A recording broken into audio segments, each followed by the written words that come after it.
ஆண்டவரும் இரட்சகருமாகிய இயேசு கிறிஸ்துவின் நாமத்தினாலே உங்கள் யாவருக்கும் என்னுடைய அன்பின் வாழ்த்துதலை தெரிவித்துக் கொள்கிறேன். கர்த்தர் நல்லவர், அவர் நன்மை மாத்திரமே செய்வார்.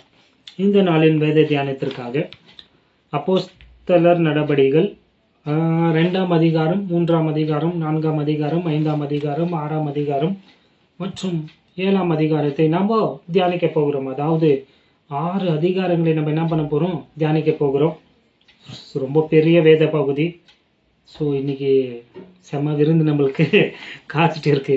மீட்டு ஜாஸ்தி இருக்குது, அதை சாப்பிட நீங்கள் என்னவா இருக்கணும், ஆயத்தமாக இருக்கணும். ஏன்னா ரொம்ப பெரிய வேத பகுதி இல்லைங்களா. இதை நிறையா விஷயங்கள் நீங்கள் புதுசாக கேள்விப்படு.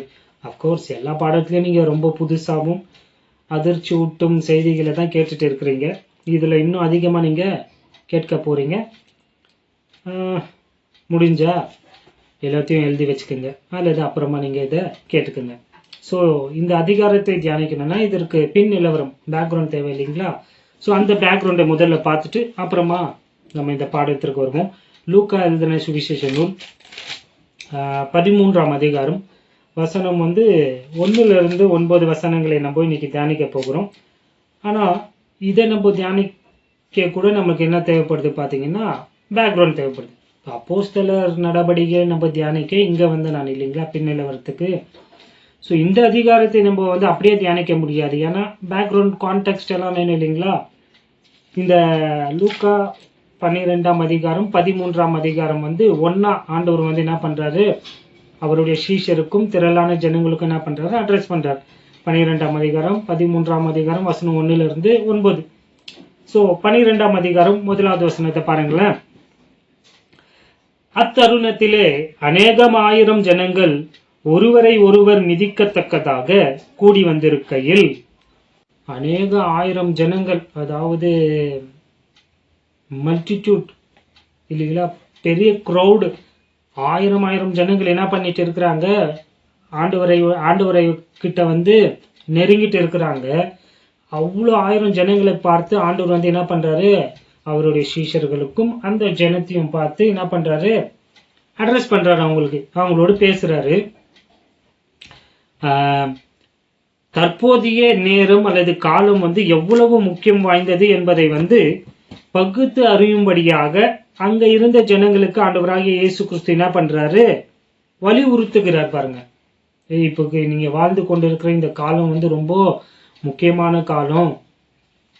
இந்த உலக வரலாற்றிலே இப்பொழுது இருக்கிற அந்த சமயம், அந்த காலம் ரொம்ப ரொம்ப ரொம்ப முக்கியமான ஒரு காலகட்டத்தில் நீங்க வாழ்ந்து கொண்டு இருக்கிறீங்க. அது என்னன்ட்டு நீங்க என்ன பண்ணணும், பகுத்து அறியணும்ட்டு ஆண்டவர் அவங்களுக்கு என்ன பண்றாரு, சொல்றாரு. பாருங்க என்ன சொல்றேன்ட்டு நீங்க இந்த ஒரு வசனத்தை வாசிச்சா உங்களுக்கு புரியாது. அதுக்கு தான் நான் கான்டெக்ட்ல உங்களை கொண்டு வந்துட்டு இருக்கிறேன். நான் என்ன சொன்னேன்னு புரிஞ்சுக்கணும்னா அதே அதிகாரம் 12ஆம் அதிகாரம் 54வது வசனத்தை வாசிச்சா புரியும். பாருங்க நான் என்ன சொல்றேன்ட்டு. பின்பு அவர் ஜனங்களை நோக்கி, திரளான ஜனங்களை நோக்கி, மேற்கே மேகம் எழும்புகிறதை நீங்கள் காணும் போது மழை வரும் என்று சொல்லுகிறீர்கள், அந்தபடியும் ஆகும். தென்றல் அடிக்கிறதை நீங்கள் காணும் போது உஷ்ணம் உண்டாகும் என்று சொல்லுகிறீர்கள், அந்தபடியும் ஆகும்.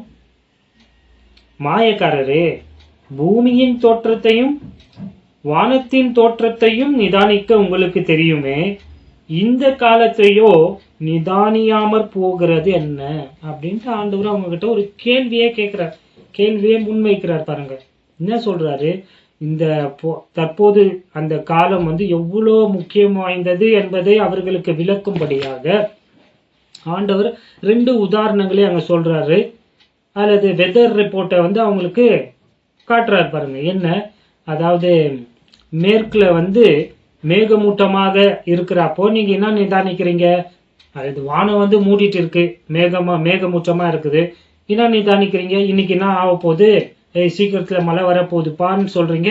அப்படியே மழை வருது. அது போலவே தென்னல இருந்து பாத்தீங்கன்னா தென்றல் வீசுற போது நீங்க என்ன நிதானிக்கிறீங்க பாத்தீங்கன்னா, இன்னைக்கு நாள் ரொம்ப சூடா இருக்க போகுது, ஹாட்டா இருக்க போகுது, சும்மா பத்தி எரிய போகுது, டிகிரி விளங்குதுங்களா. அவங்க சொல்றாங்க இன்னைக்கு நாள் ரொம்ப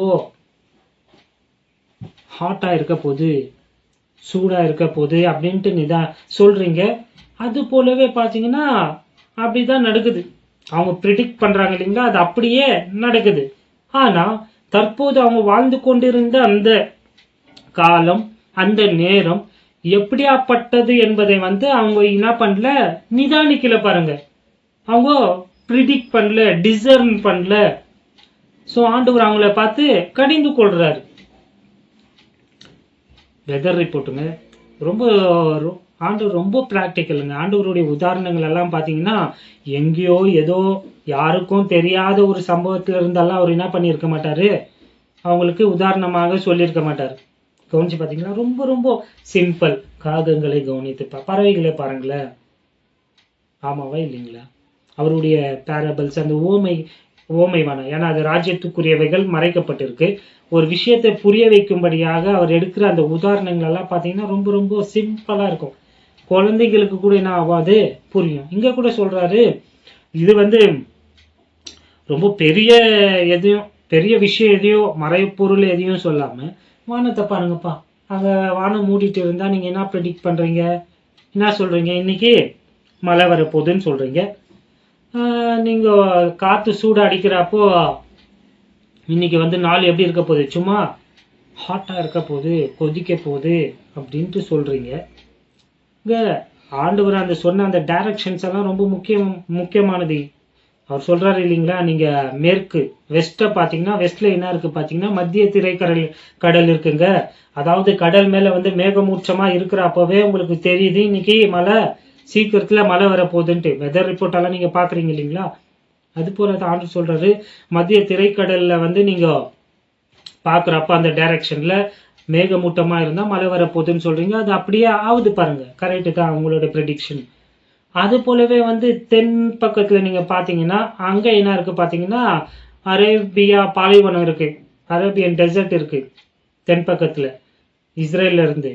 ஸோ அங்க பாத்தீங்க, அங்கத்திலிருந்து காத்து வீசுறப்போ, தென்றல் வீசுறப்போ சூடா இருக்கிறத பார்த்தே நீங்க சொல்லிடுறீங்க, ஓ இன்னைக்கு வந்து என்ன ஆக போகுது, ரொம்ப நாள் என்னவா இருக்க போகுது, கொதிக்க போகுது, ஹாட்டா இருக்க போகுதுன்னு சொல்றீங்க. நீங்க சொன்னபடி என்ன ஆகுது, அதுவும் நடக்குது. ஸோ உங்களுடைய ப்ரிடிக்ஷன் எப்படியா இருக்கு, கரெக்டா தான் இருக்கு. ஆனா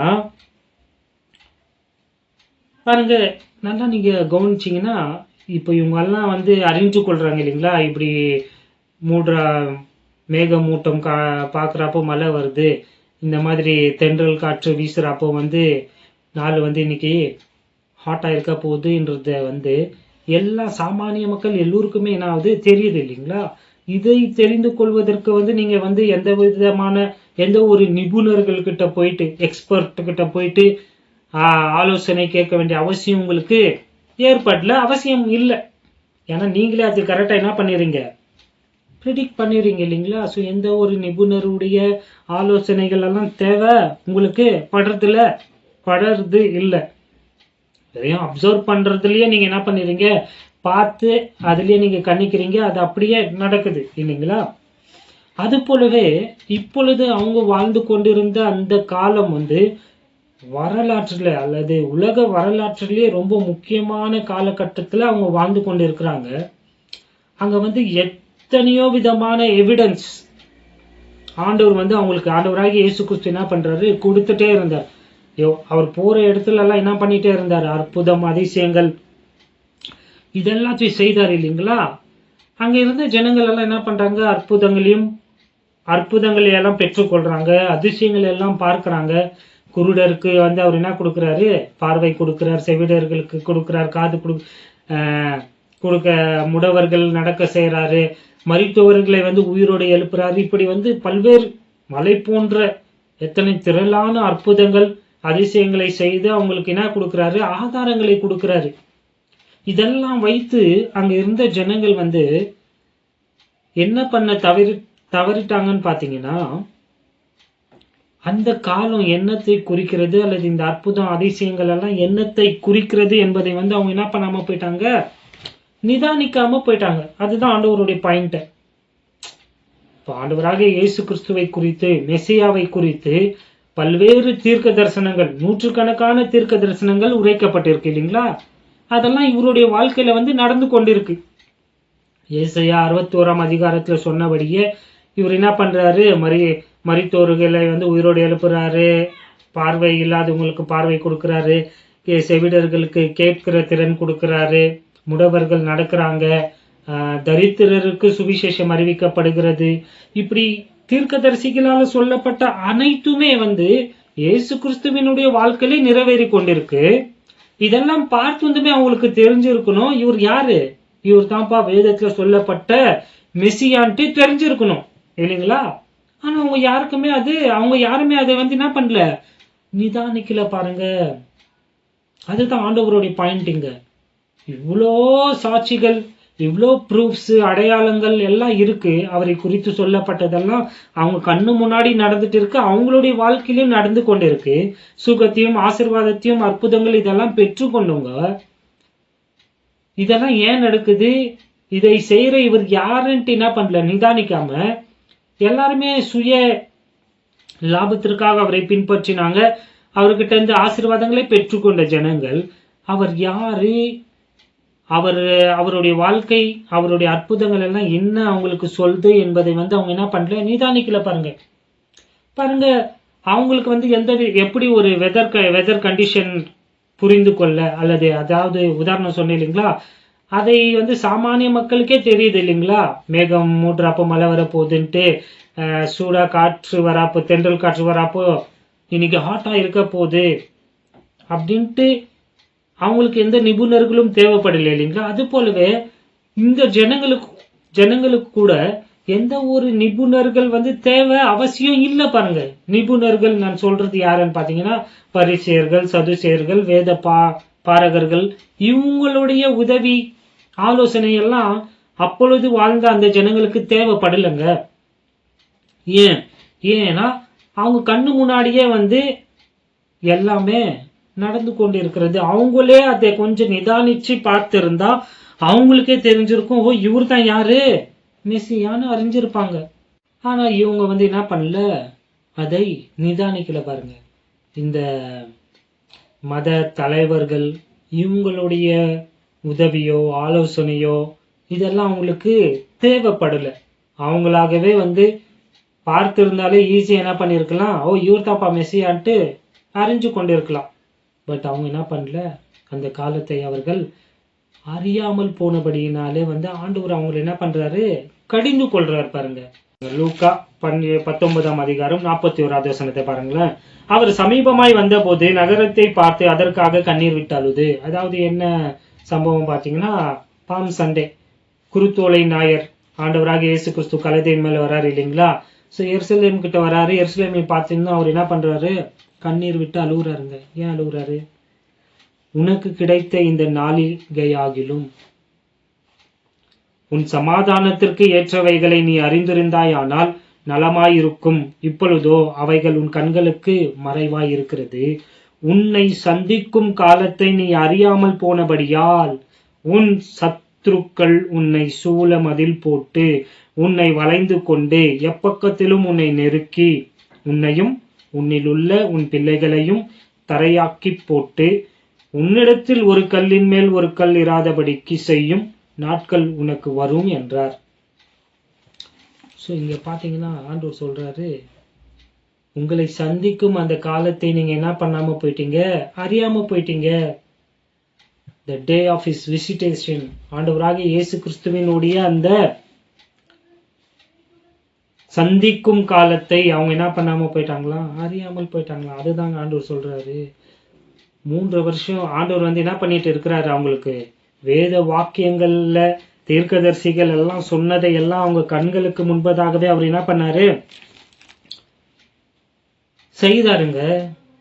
வானத்தை பார்த்து பூமியை பார்த்து கணித்தவங்க இது கரெக்டா இருக்கும்ட்டு கணிச்சாங்க, அது கரெக்டா இருந்துச்சு இல்லைங்களா. அது போலவே ஆண்டவராகிய இயேசு கிறிஸ்துவினுடைய அந்த நாளை வந்து அவங்களை சந்திக்கும் அந்த நாளை அவங்க வந்து என்ன பண்ணாம போயிட்டாங்க, கணிக்காம போயிட்டாங்க, டிசர்ன் பண்ணாம போயிட்டாங்க, ப்ரிடிக்ட் பண்ணாம போயிட்டாங்க.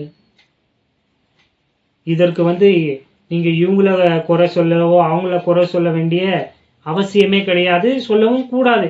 ஐயோ எங்களுக்கு வேத பாரகர்கள், பரிசேயர்கள், சதுசேயர்கள், வேதத்தை கையாளுவங்கெல்லாம் எங்களுக்கு சொல்லாம போயிட்டாங்க, அதனால தான் நாங்க வந்து எங்களுக்கு தெரியாம போச்சுட்டெல்லாம் குறை சொல்ல யாருக்குமே அங்க அதிகாரம் கிடையாது. ஏன்னா எல்லோருக்கும் முன்பாக எல்லோருக்கும் ஆண்டவர் வெளிப்படையாக தம்மை வெளிப்படுத்தி காண்பித்து அற்புதம் அதிசயங்கள் இதை எல்லாவற்றையும் அவங்க கண்களுக்கு முன்பதாகவே அவர்களுடைய வாழ்க்கையிலே அவர் செய்த பட்சத்திலும் அவர்கள் அதெல்லாம் நிதானிக்காம போனது அவர்களுடைய தவறு. அதற்காக தான் ஆண்டவர் என்ன பண்றாரு, அவங்கள கண்டிக்கிறார். பாருங்க, இஸ்ரவேலினுடைய வரலாற்றில ரொம்ப ரொம்ப ரொம்ப முக்கியமான ஒரு காலகட்டம் அது.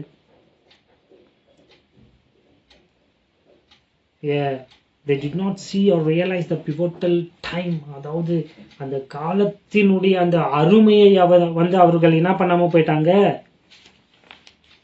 கணிக்காம அறியாம போயிட்டாங்க. பாருங்க எவ்வளவு பரிதாபமான ஒரு விஷயம். ஒருவேளை அவங்க அறிஞ்சிருந்தா தெரிஞ்சிருந்தா நினைச்சு பாருங்களேன், அவங்க இங்க கடவுளே பூமியில வந்து இருக்கிறாருங்க, மெஸ்ஸியா அவங்க மத்தியில வாழ்ந்துட்டு இருக்கிறாரு. எவ்வளவு அற்புதமான ஒரு நாட்கள் அது. அவங்க அவரை அறிந்து கொண்டிருந்தா அவங்க பெற்றுக்கொண்ட ஆசீர்வாதங்கள் எப்படியாக இருந்திருக்கும். அறிஞ்சிருந்தா, அறியாமலே அவ்வளவு செய்தாரு. ஒருவேளை மெஸ்ஸியா இவர் தானே ஏற்றுக்கொண்டிருந்தா, அறிஞ்சிருந்தா அவங்களுக்கு கொடுக்கப்பட்ட இந்த வாய்ப்பை வந்து அவர்கள் என்ன பண்ணிட்டாங்க, தவற விட்டுட்டாங்க. பாருங்க, அவர்களுக்கு வந்து என்ன வெளிச்சம், ஆலோசனை, இன்ஃபர்மேஷன் என்ன தேவைப்பட்டுச்சோ அதை எல்லாவற்றையும் அவர்களுக்கு கொடுத்தும் அவர்கள் வந்து என்ன பண்ணிட்டாங்க, அதை மிஸ் பண்ணிட்டாங்க. பாருங்க, இதுதான் பேக்ரவுண்ட். இப்போ 13ஆம் அதிகாரம் 1வது வசனத்தை நாம் வாசிப்போம். பிலாத்து சில கலிலேயருடைய இரத்தத்தை அவர்களுடைய பலிகளோட கலந்திருந்தான். அந்த வேளையிலே அங்கே இருந்தவர்கள் சிலர் அந்த செய்தியை அவருக்கு அறிவித்தார்கள். ஆண்டவர் வந்து காலத்தினுடைய அருமையை அவர்களுக்கு போதித்து கொண்டிருக்கிறாரு. அங்க இருந்த ஒரு சிலர் வந்து லோக்கல் நியூஸை வந்து அவருடைய காதல போடுறாங்க. இங்க வந்து ஆண்டவர் வந்து காலத்தினுடைய முக்கியத்துவத்தை குறித்து அவங்க கிட்ட பேசிட்டு இருக்கிறாரு. ஆனா இவனுங்க பாத்தீங்கன்னா அங்க லோக்கல்ல உள்ளூர்ல என்னவோ ஒரு சம்பவம் நடந்திருக்கு, அதை வந்து அவருடைய கவனத்திற்கு கொண்டு வராங்க.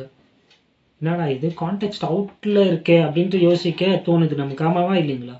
ஆண்டவர் வந்து நீங்க வந்து என்னத்த இது பண்ணணும், கணிக்கணும், காலத்தையும் நேரத்தையும் வந்து கணிக்கணும் அப்படின்ட்டு சொல்லி இருக்கிறாரு. இவனுங்க பாத்தீங்கன்னா அங்க ஏதோ ஒரு சம்பவம் நடந்திருக்கு, கோரமான சம்பவம் தான் அது. ஏன்னா அங்க பிலாத்துன்றவன் வந்து என்ன பண்ணியிருக்கிறான், பிலாத்து யாருன்னு பாத்தீங்கன்னா அவன் வந்து ஒரு ஆளுநருங்க, கவர்னர். அந்த யூதேயாவுக்கு அவன் தான் யாரு, கவர்னரு. அவன் வந்து எருசலேமுக்கு தேவாலயத்திற்கு, அதாவது பண்டிகைகள்ல கலிலியால இருந்து ஒரு சிலர் வந்திருக்கிறாங்க பண்டிகைக்காக. அங்க எருசலேம்ல வந்து அவங்க பலி கொடுக்க வந்திருக்கிறாங்க.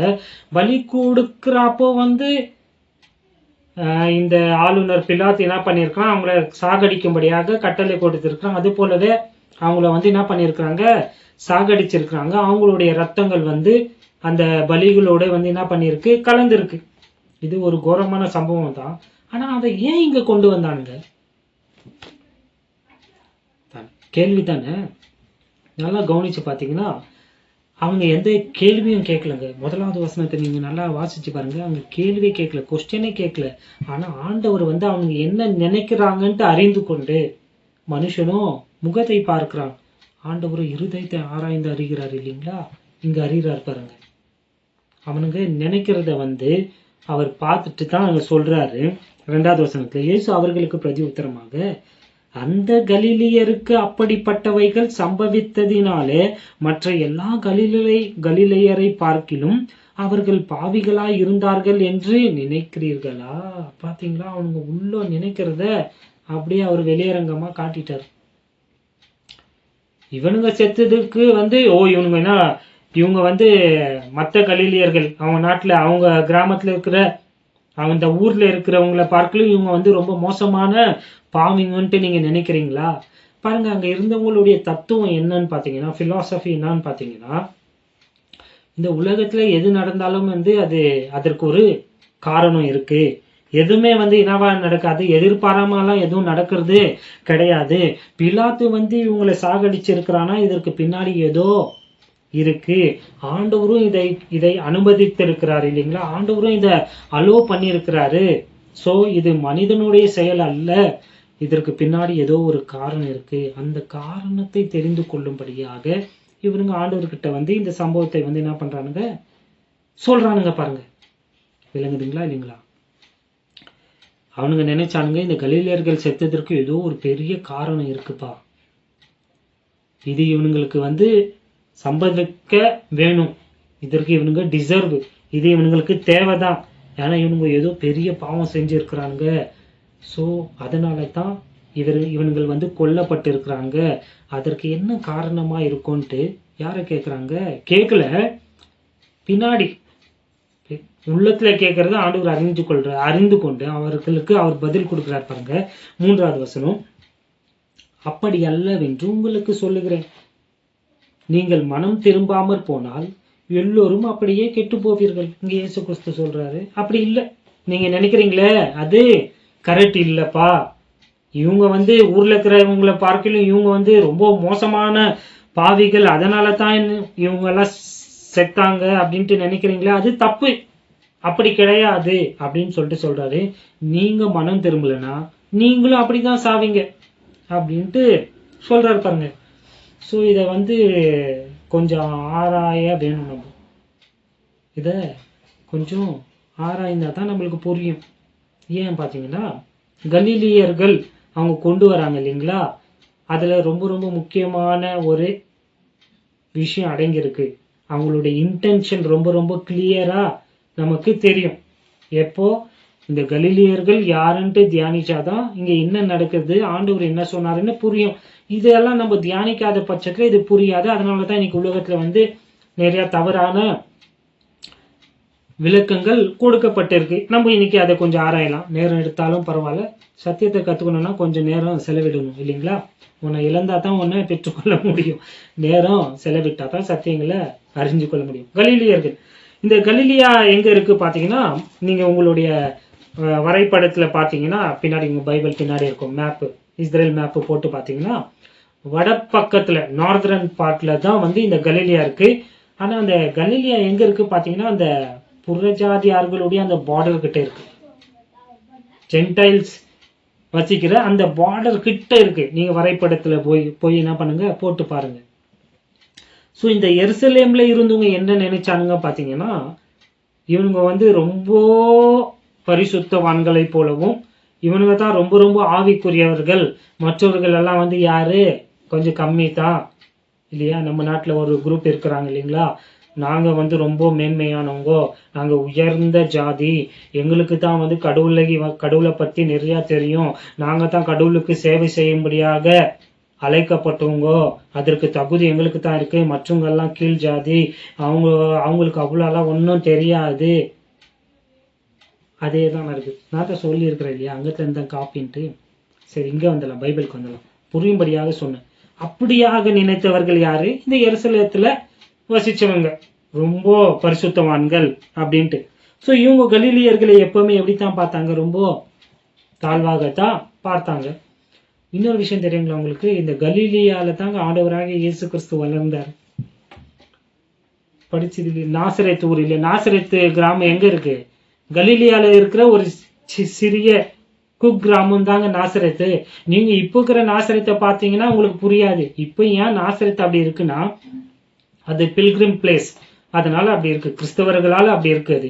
நான் சொல்றது 2000 வருஷங்களுக்கு முன்பதாக இருந்த நாசரேத் என்ற ஒரு கிராமத்தை பத்தி பேசுறேன். அது வந்து இந்த உலகத்துல இருக்கிற யாருக்குமே தெரியாது. உங்களுக்கு இன்னொரு விஷயம் சொல்லட்டுங்களா? பழைய ஏற்பாட்டுல எங்குமே நாசரேத்தே நீங்க பார்க்க மாட்டீங்க. பழைய ஏற்பாடு 39 புத்தகத்துல இஸ்ரேலுடைய வரலாறு எழுதப்பட்டிருக்கு இல்லைங்களா, நாசரேத் என்ற ஒரு அந்த கிராமத்தை எங்கேயுமே நீங்க பார்க்க முடியாதுங்க.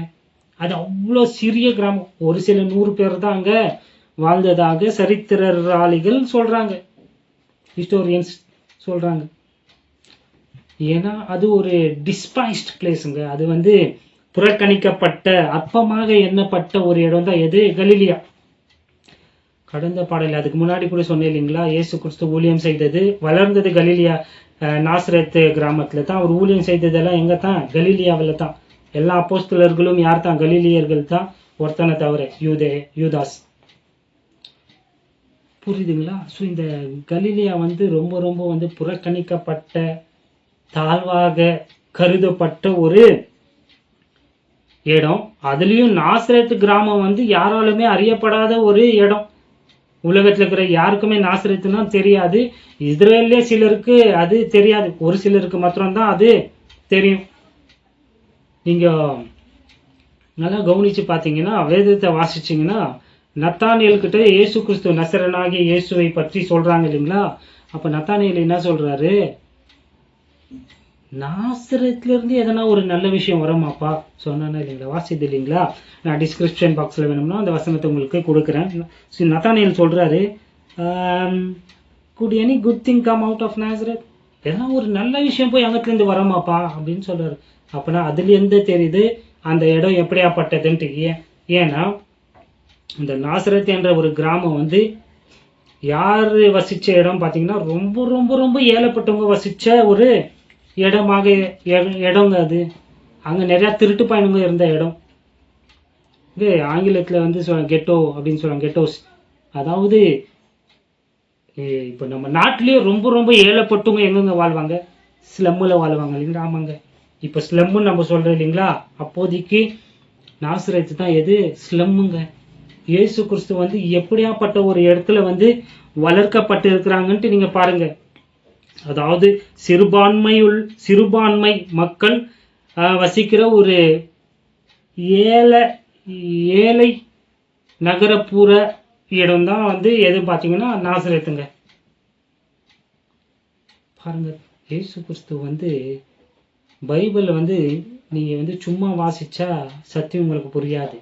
அதை தியானிச்சா தான் புரியும். ஏன் இப்போ இந்த வார்த்தையை சொல்றேன்னா, இன்னைக்கு நிறைய பேர் எழுந்து என்ன சொல்றாங்க, இயேசு கிறிஸ்து வந்து அவர் வந்து நல்லா வாழ்ந்தாருப்பா, வசதியா வாழ்ந்தாரு, அவர் 5 ஸ்டார் ஹோட்டல்ல தான் வாழ்ந்தாரு, அவர் டிராவல் பண்ணியிருந்தாலும் பெரிய பெரிய ஷிப்ல, அவருடைய ஓன் போட்ஸ், இப்படியெல்லாம் நீ நிறைய இந்த ப்ராஸ்பரிட்டி ப்ரீச்சர்ஸ் எல்லாம் சொல்லி கேட்டிருப்பீங்க. அதெல்லாம் தவறுன்ட்டு நான் ப்ரூவ் பண்றேன். பாருங்க இயேசு கிறிஸ்து வந்து கிறிஸ்துமஸ் செய்தியில் நான் சொன்னேன் இல்லைங்களா, இயேசு கிறிஸ்து தன்னை தாழ்த்தணும்னு முடிவெத்தாச்சு. தேவனுக்கு சமமா இருந்து கொள்ளையாடின பொருளாக எண்ணாமல் தம்மை தாமே வெறுமையாக்கி தம்மை தாழ்த்தினார் இல்லையா? தாழ்த்தணும்னு முடிவாயிடுச்சு இல்லைங்களா? அடிமட்டத்திற்கு தாழ்த்திடணும். அதாவது ராக் பாட்டம்னு சொல்லுவாங்க ஆங்கிலத்துல. அடி மட்டம் வரைக்கும் இயேசு கிறிஸ்து தம்மை தாழ்த்தினார் என்பதற்கு ப்ரூஃப் என்ன பார்த்தீங்கன்னா, நாசரேத் கிராமம். இந்த உலகத்துல யாராலுமே அறியப்படாத ஒரு இடத்துல இயேசு கிறிஸ்து வாழ்ந்தாருங்க. இதற்கு இன்னொரு ப்ரூஃப் கொடுக்கட்டுங்களா? இந்த ஹிடன் இயர்ஸ் ஆஃப் ஜீசஸ் அப்படின்ட்டு இன்னைக்கு யூடியூப்ல நீங்க எங்க பார்த்தாலும் இந்து மதத்துல இருக்கிறவங்க எல்லாம் என்ன பண்ணுவாங்க, பார்த்துருப்பீங்க, ஹிடன் இயர்ஸ் ஆஃப் ஜீசஸ்ன்ட்டு. அதாவது இயேசு கிறிஸ்துவினுடைய மறைவான வருடங்கள். ஏன் மறைவா இருந்துச்சு தெரியுங்களா? ப்ரூஃப் பார்த்தீங்களா? ஏன்னா அவர் வாழ்ந்தது வந்து அப்படியாப்பட்ட ஒரு சின்ன கிராமத்துல வாழ்ந்தார், ஒரு ஸ்லம்ல வாழ்ந்தவாச. அவரை பற்றி யாருக்குமே தெரியலங்க. 12 வயசுல தான் அவர் தேவாலயத்துல இருந்து தன்னுடைய பெற்றவங்க கூட என்ன பண்றாரு, போயிட்டு அவங்களுக்கு கீழ்ப்படிந்து இருந்தாரு. நம்ம வாசிக்கிறோம் இல்லைங்களா? எங்க போய் இருந்தாரு? நாசரேத் கிராமத்துலங்க. அங்க தாங்க அவர் வசிச்சாரு. அது ரொம்ப ரொம்ப சின்ன கிராமங்க. என்ன சொல்ல வரேன், தன்னை தாழ்த்தணும்னு முடிவாயிடுச்சு. ஸோ இந்த உலகத்திலே ரொம்ப ரொம்ப ரொம்ப தாழ்மையான ஒரு இடம் எதுன்னு பார்த்தீங்கன்னா நாசரேத். அது தாங்க. அவ்வளோ இயேசு கிறிஸ்து தன்னை தாழ்த்தி இருக்கிறாருங்க. அவரை பற்றி யாருக்குமே தெரியல பாருங்க. இதை எடுத்துக்கின்னு இவனுங்க வந்து என்னத்தை உருவாக்கிட்டாங்க, அதுக்கு ஒரு இதை உருவாக்கிட்டாங்க. இயேசு கிறிஸ்துவினுடைய அந்த மறைவான காலத்தை நாங்கள் கண்டுபிடிச்சிட்டோம், வருஷத்தை. அவர் வந்து எங்க வந்தாரு? இந்தியாவுக்கு வந்தாரு, இமயமலைக்கு வந்தாரு, திபெத்துக்கு வந்தாரு, சீனாவுக்கு வந்தாரு, ஜப்பானுக்கு வந்தாரு, இங்க வந்தாரு, அங்க வந்தாருன்ட்டு அப்பா அப்பா அப்பா இல்லாத புருடா கதைங்களெல்லாம் வந்து என்ன பண்றானுங்க, விடுறானுங்க. அதையும் நம்பிட்டு நிறைய பேர் இருக்கிறாங்க பாருங்க. ஹிடன் இயர்ஸ் ஆஃப் ஜீசஸ் எல்லாம் கிடையாது. It is not hidden, it is unknown by worldly people. Worldly people என்னதோட வந்து பை வேர்ல்டுன்னே சொல்லிடுறேன்னு. இந்த உலகத்திற்கு இயேசு கிறிஸ்து வாழ்ந்த இடம் யாருக்குமே தெரியல. அது மறைக்கெல்லாம் படலைங்க, யாருக்கும் தெரியல. அப்படியாப்பட்ட ஒரு ஸ்லம்ல அவர் என்ன பண்ணியிருக்கிறாரு, வாழ்ந்து இருக்கிறாருங்க. Ghetto, slum. பெரையோஸ் அப்படின்ட்டு எல்லாம் பல்வேறு வார்த்தைகளால் வந்து சொல்லலாம் அந்த இடத்த. ஏன்னா அவர் தன்னை தாழ்த்தினார். ஸோ இன்னைக்கு கூட பார்த்தீங்கன்னா நிறைய பேர் வந்து இந்த மாதிரி இடத்துல வாழ்றவங்களை வந்து ரொம்ப அற்பமாக என்ன பண்ணுறாங்க என்றாங்க இல்லைங்களா. ரொம்ப தரைக்குறைவாக ஸ்லம்மில் வாழ்கிறவங்கள, இந்த மாதிரி இடத்துல வாழ்கிறவங்களெல்லாம் ரொம்ப தரைக்குறைவாக என்றாங்க, அவங்கள பார்க்குறாங்க இல்லைங்களா. அவங்கள ஆண்டவர் சொல்கிறாரு, நீங்கள் மனம் திரும்பலைன்னா நீங்களும் அப்படி தாண்டா சாவீங்க. இயேசு கிறிஸ்து வாழ்ந்த இடம் வந்து ஒரு ஸ்லம்முன்னு சொன்னேன் இல்லைங்களா. ஏன் பார்த்தீங்கன்னா அந்த இடத்துல தான் உலகத்தில் இருக்கிற ரொம்ப மோசமான கேடிங்க ரவுடி பசங்கள்லாம் வாழ்ந்த இடம் அது. உண்மைங்க, நான் இப்போ இருக்கிற இடத்த சொல்லுங்க, நான் பொதுவாக ஸ்லம்முன்னா அதை பற்றி பேசிகிட்டு இருக்கிறேன். அங்கே தான் வந்து யாருமே வேலை வெட்டிக்கு, சிலர் எல்லோரும் கிடையாது, ஒரு சிலர் வேலை வெட்டிக்கு போகாமல் ரவுடித்தனம் பண்ணிக்கிட்டு கொள்ளை அடித்து கொண்டு கொலை செய்து கொண்டு படிக்காமல், ஏன்னா அவங்க வறுமை கோட்டுக்கு கீழே வாழ்ந்தவங்க இல்லைங்களா. அவங்கெல்லாம் வந்து யார் சொன்ன சிறுபான்மை மக்கள் இல்லைங்களா. ஸோ அதனால் வந்து அவங்க தொழிலே என்னவா இருந்துச்சு, திருடுறது, தவறான விஷயங்களை செய்கிறது தான் இருந்துட்டு இருந்துச்சு. அந்த மாதிரி இடத்துல ஏங்க இயேசு கிறிஸ்து வளர்ந்தாரு என்பது ஒரு கேள்வி இருக்கு இல்லைங்களா. பாருங்க, பாவிகளை ரட்சிக்க கிறிஸ்து இயேசு இந்த உலகத்தில் வந்தார். ஸோ மோசமான பாவிகள் எங்கேயோ அங்கதாங்க அவர் வந்தார், வளர்ந்தார். இயேசு கிறிஸ்து வந்து எந்த ஒரு சொகுசான ஒரு இடத்துல அவர் என்ன பண்ணல, வாழலைங்க. எருசலேமில் வாழலைங்க, மெயின் சிட்டியில் வாழலைங்க, கேபிட்டல் சிட்டியில் வாழலைங்க. இஸ்ரேலில் எவ்வளோ அற்புதமான நகரங்கள் எல்லாம் இருக்குங்க, டிஸ்ட்ரிக்ட்ஸ் எல்லாம் இருக்குங்க, அங்கெல்லாம் அவர் வந்து வளரலைங்க, வாழலைங்க. அவர் வாழ்ந்த இடம் ஒரு ஸ்லம், ஒரு ஏழை சிறுபான்மை மக்கள் வாழ்கிற அந்த இடத்துல அவர் வாழ்ந்தாருங்க. அங்கத்திலிருந்து அவர் வந்து கலிலியாவுக்கு வராரு, எருசலேமுக்கெல்லாம் வராரு. அப்போ தான் நத்தானியேல் சொல்கிறாரு, நாசரேத்து ஊர்ல இருந்தெல்லாம் போயிட்டு எதனா நன்மை வருமாப்பா, அங்கே எல்லாமே யாரு, ரவுடி பசங்களும் கெட்ட பசங்களும் இருக்கிற இடத்துல இருந்து எதனா ஒரு நல்லது வருமா? புரியுதுங்களா. நான் வந்து இப்போ இருக்கிற எந்த இடத்த பற்றியும் பேசல, நான் நாசரேத் என்ற அந்த கிராமத்தை பற்றி, சிட்டிக்குள்ளே இருந்த அந்த ஸ்லம்மை பற்றி நான் பேசிட்டு இருக்கிறேன். ஸோ யாருன்னா ஸ்லம்மில் இருக்கிறவங்க வந்து என்னை தவறா எடுத்துக்காதீங்க. நான் ஹிஸ்டரியை பைபிளை பேசிட்டு இருக்கிறேன்.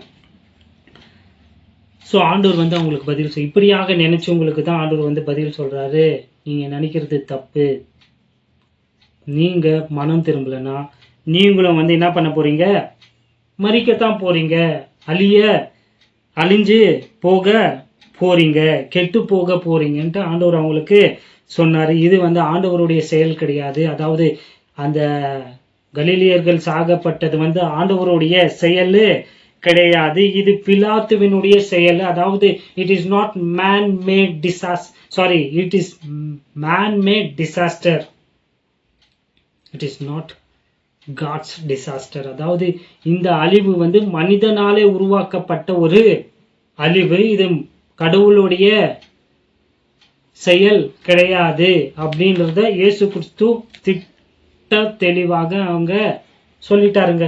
அடுத்தது ஆண்டவர் என்ன பண்றாரு பாருங்க, ரொம்ப சுவாரஸ்யமான ஒரு விஷயத்தை அங்க செய்யறாரு பாருங்க. 4வது வசனம், சிலோவாமிலே கோபுரம் விழுந்து 18 பேரை கொன்றது, எருசலேமில் குடியிருக்கிற மனுஷர் எல்லோரிலும் அவர்கள் குற்றவாளிகளாய் இருந்தார்கள் என்று நினைக்கிறீர்களா? ஆண்டவர் அவங்க கிட்ட ஒரு கேள்வி கேட்கிறார். அவனுங்க வந்து ஆண்டவர்கிட்ட வந்து கலிலியர்களை பற்றி என்ன பண்ணானுங்க சொன்னானுங்க இல்லைங்களா. இங்க ஆண்டவராகிய இயேசு கிறிஸ்து எருசலேமில் இருக்கிறவங்களை பற்றி சொல்றாரு. அதாவது அந்த சிலோவாம் என்ற அந்த குளத்தடையில அண்டையில வந்து ஒரு கோபுரம் விழுந்து 18 பேர் என்ன ஆயிட்டாங்க, செத்து போயிட்டாங்கப்பா. இதுக்கு நீங்க என்ன சொல்றீங்க? அப்ப செத்து போனவங்க வந்து எருசலேம்ல இருக்கிற எல்லாரையும் பார்க்கலும் இவங்க மோசமான பாவிகளா அந்த 18 பேருன்ட்டு அவங்க கிட்ட கேள்வி கேட்கிறாரு. கவனிச்சிங்களாங்க என்ன மாற்றம்ட்டு? நகரம் மாற்றுங்க. அங்க வந்து அவங்க கலிலியர்களை காட்டினாங்க இல்லைங்களா. இங்க ஆண்டவராகிய இயேசு கிறிஸ்து வந்து யாரை காட்டுறாரு? எருசலேம் நகரத்தை அவங்களுக்கு கோடிட்டு காட்டுறாரு பாருங்க.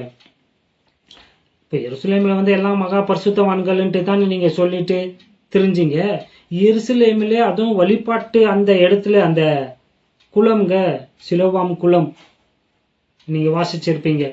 அங்க வந்து ஒரு பிரிட்ஜ் இருந்திருக்கு, சாரி ஃபர்கிவ் மீ, டவர் இருந்திருக்கு. அந்த குளத்துக்கிட்ட வந்து ஒரு டவர் இருக்கு இல்லைங்களா, அந்த டவர் வந்து கீழே விழுந்து அங்க 18 பேரு செத்து போயிட்டாங்க. அந்த சம்பவத்தை வந்து ஆண்டவர் வந்து அவங்க கிட்ட என்ன பண்றாரு சொல்றாரு. அவங்க கிட்ட கேள்வி கேட்கிறாரு, இதுக்கு நீங்க என்னப்பா சொல்றீங்க, இது எதனால நடந்துச்சு, ஏன் இப்ப ஆவிக்குரிய ஜனங்களுக்கு இப்படி சம்பவித்தது அப்படின்ட்டு அவங்க கிட்ட என்ன பண்றாரு கேள்வி கேட்கிறாரு. அவங்களுக்கு அதுக்கு பதில் கிடையாது. ஆனா உண்மையிலே அதற்கு பதில் என்னன்னா, அது வந்து ஒரு விபத்து, இட் இஸ் ஆக்சிடென்ட், ஆக்சிடென்டல். ஆமாவா இல்லைங்களா? ஏதோ ஒன்று கீழே விழுதுங்க, பிரிட்ஜு, ஃப்ளைஓவரு, பிரிட்ஜு, பில்டிங்கு எதனா கீழே விழுந்துச்சுன்னா அதுக்கு பேர் என்ன, அது வந்து ஒரு ஆக்சிடென்ட்டா நடந்ததுங்க. அது வந்து எந்த ஒரு மனிதனுடைய செயலும் கிடையாது, அது ஒரு விபத்து. ஸோ அது எப்படி விழுந்துச்சு அப்படின்றெல்லாம் வந்து அங்கே எந்த விதமான எக்ஸ்பிளனேஷனும் பைபிளில் எழுதப்படலை. ஆண்டவர் சொன்னார் இல்லைங்களா, அந்த சம்பவம் அது எப்படி நடந்துச்சு, அது எப்படி விழுந்துச்சுன்ட்டு எங்கேயுமே எழுதப்படலை காரணம். ஆனால் நீங்கள் நல்லா கவனிச்சிங்கன்னா, இந்த உலகத்தில் நடக்கிற எல்லாமே காரணத்தோடு தான் நடக்குதான்னு பார்த்தீங்கன்னா கிடையாது. நீங்கள் நல்லா இந்த சத்தியத்தை விளங்கி கொள்ளுங்க. இதை விளங்கி கொண்டாலே உங்களுக்கு நிறையா விஷயத்துல இருந்து நீங்கள் தெளிவு அடைவீங்க. இந்த உலகத்துல நடக்கிற எல்லாமே வந்து நோக்கத்திற்காக, ஒரு காரணத்திற்காக வந்து நடக்கிறது கிடையாதுங்க. சில விஷயங்கள் வந்து காரணம் இல்லாம தான் நடக்கிறது. சில பேர் அழிவுகள் இல்லையா, கேட்டாஸ்ட்ராஃபி, நேச்சுரல் டிசாஸ்டர், இதெல்லாம் வந்து காரணத்தோடு நடக்கிறது கிடையாது. அது வந்து தற்செயலாகத்தான் என்ன பண்ணுது நடக்குது. அதுல நிறைய பேர் வந்து சாகத்தான் செய்வாங்க. நல்லவங்களும் சாவாங்க, கெட்டவங்களும் அதுல சாகத்தான் செய்வாங்க. புரியுதுங்களா இல்லைங்களா? உதாரணத்திற்கு சுனாமி, 2004ஆம் ஆண்டுல வந்த அந்த சுனாமி இல்லைங்களா, எத்தனையோ லட்சக்கணக்கான ஜனங்கள் உலகம் எங்கிலும் என்ன பண்ணாங்க, செத்து போனாங்க. அங்க செத்த எல்லாருமே பாவிகளா சொல்லுங்க? நீங்க தானே சொல்றீங்க, உங்களுடைய தத்துவம் படி எதுவுமே காரணம் இல்லாம வந்து நடக்கிறது கிடையாது, காரணத்தோடு தான் நடக்குதுன்னா சுனாமில செத்த எல்லாருமே கெட்டவங்களா, நம்ம எல்லாம் ரொம்ப நல்லவங்களா?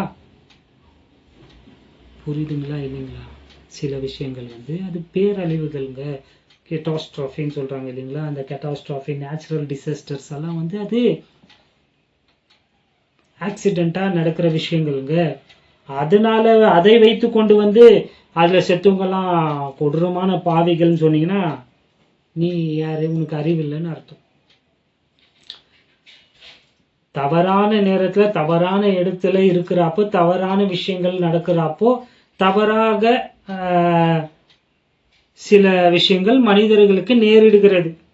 இப்போ கடல் ஓர பகுதியில வாழ்ந்தவங்க, அதை ஒட்டி வாழ்ந்தவங்க செத்து போனாங்க. எங்கேயோ தூரம், நீங்களும் நானும் கடலுக்கு தூரத்துல வாழ்றோம். நம்மளுடைய மாநிலத்துல கடலே கிடையாது. இப்போ நம்ம எல்லாம் வந்து சாகலை, ஏன்னா நம்ம அந்த இடத்துல இல்லை. அதனால அவங்களை பார்க்கல நம்ம பரிசுத்தவான்களும் கிடையாது, நம்மை பார்க்கல அவர்கள் வந்து மோசமான பாவிகளும் கிடையாது. நல்லா புரிஞ்சுக்குங்க. மனுஷன் ஏதோ ஒரு அந்த கோபுரத்தை கட்டி இருக்கிறான், அது ஏதோ ஒரு காரணத்தினால விழுந்து இருக்கு. ஒருவேளை அதற்கு ஃபவுண்டேஷன் சரியா போட்டு இருக்க மாட்டாங்க.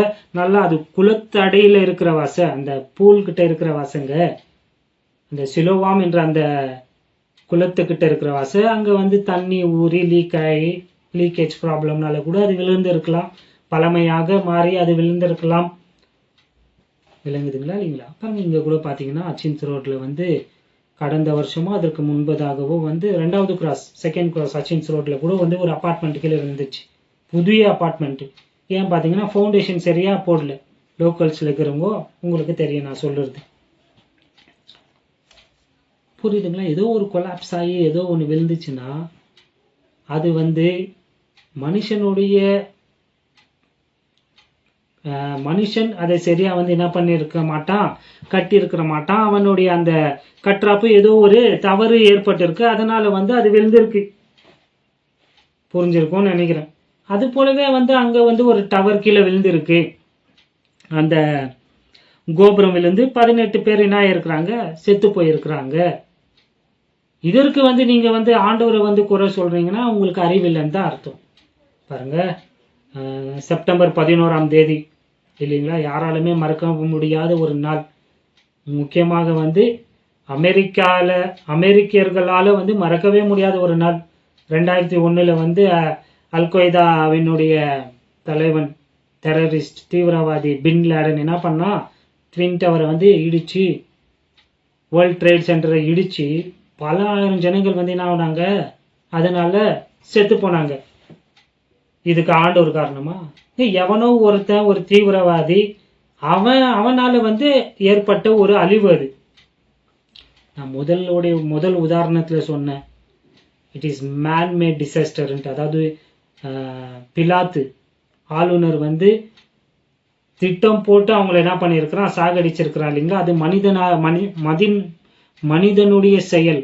மனிதனால வந்து அவர்கள் அழிக்கப்பட்டார்கள் சொன்னேன். இப்போ 2வது விஷயத்தை ஆண்டவர் காட்டுறார். இது வந்து என்ன கிடையாது, மனிதனுடைய செயல் கிடையாது. இது வந்து இயற்கை, நேச்சுரல் டிசாஸ்டர் அல்லது ஒரு கெட்டாஸ்ட்ராஃபி, இந்த மாதிரி அதற்குள்ள அடங்குது. இது பேரழிவுகள் எல்லாம் நம்ம பார்க்குறோம் இல்லைங்களா, அதில் அடங்குது. இது விளங்கி இருக்கும்னு நினைக்கிறேன். புரியுது? இதையெல்லாம் வைத்துக்கொண்டு இது வந்து கடவுளுக்கு இதில் ஏதோ ஒரு காரணம் இருக்குது, நோக்கம் இருக்குது, அதனால தான் இதெல்லாம் சம்பவித்ததுன்ட்டு நீங்கள் நினச்சிங்கன்னா உங்களுக்கு சத்தியம் புரியல, வேதம் புரியலன்னு அர்த்தம்.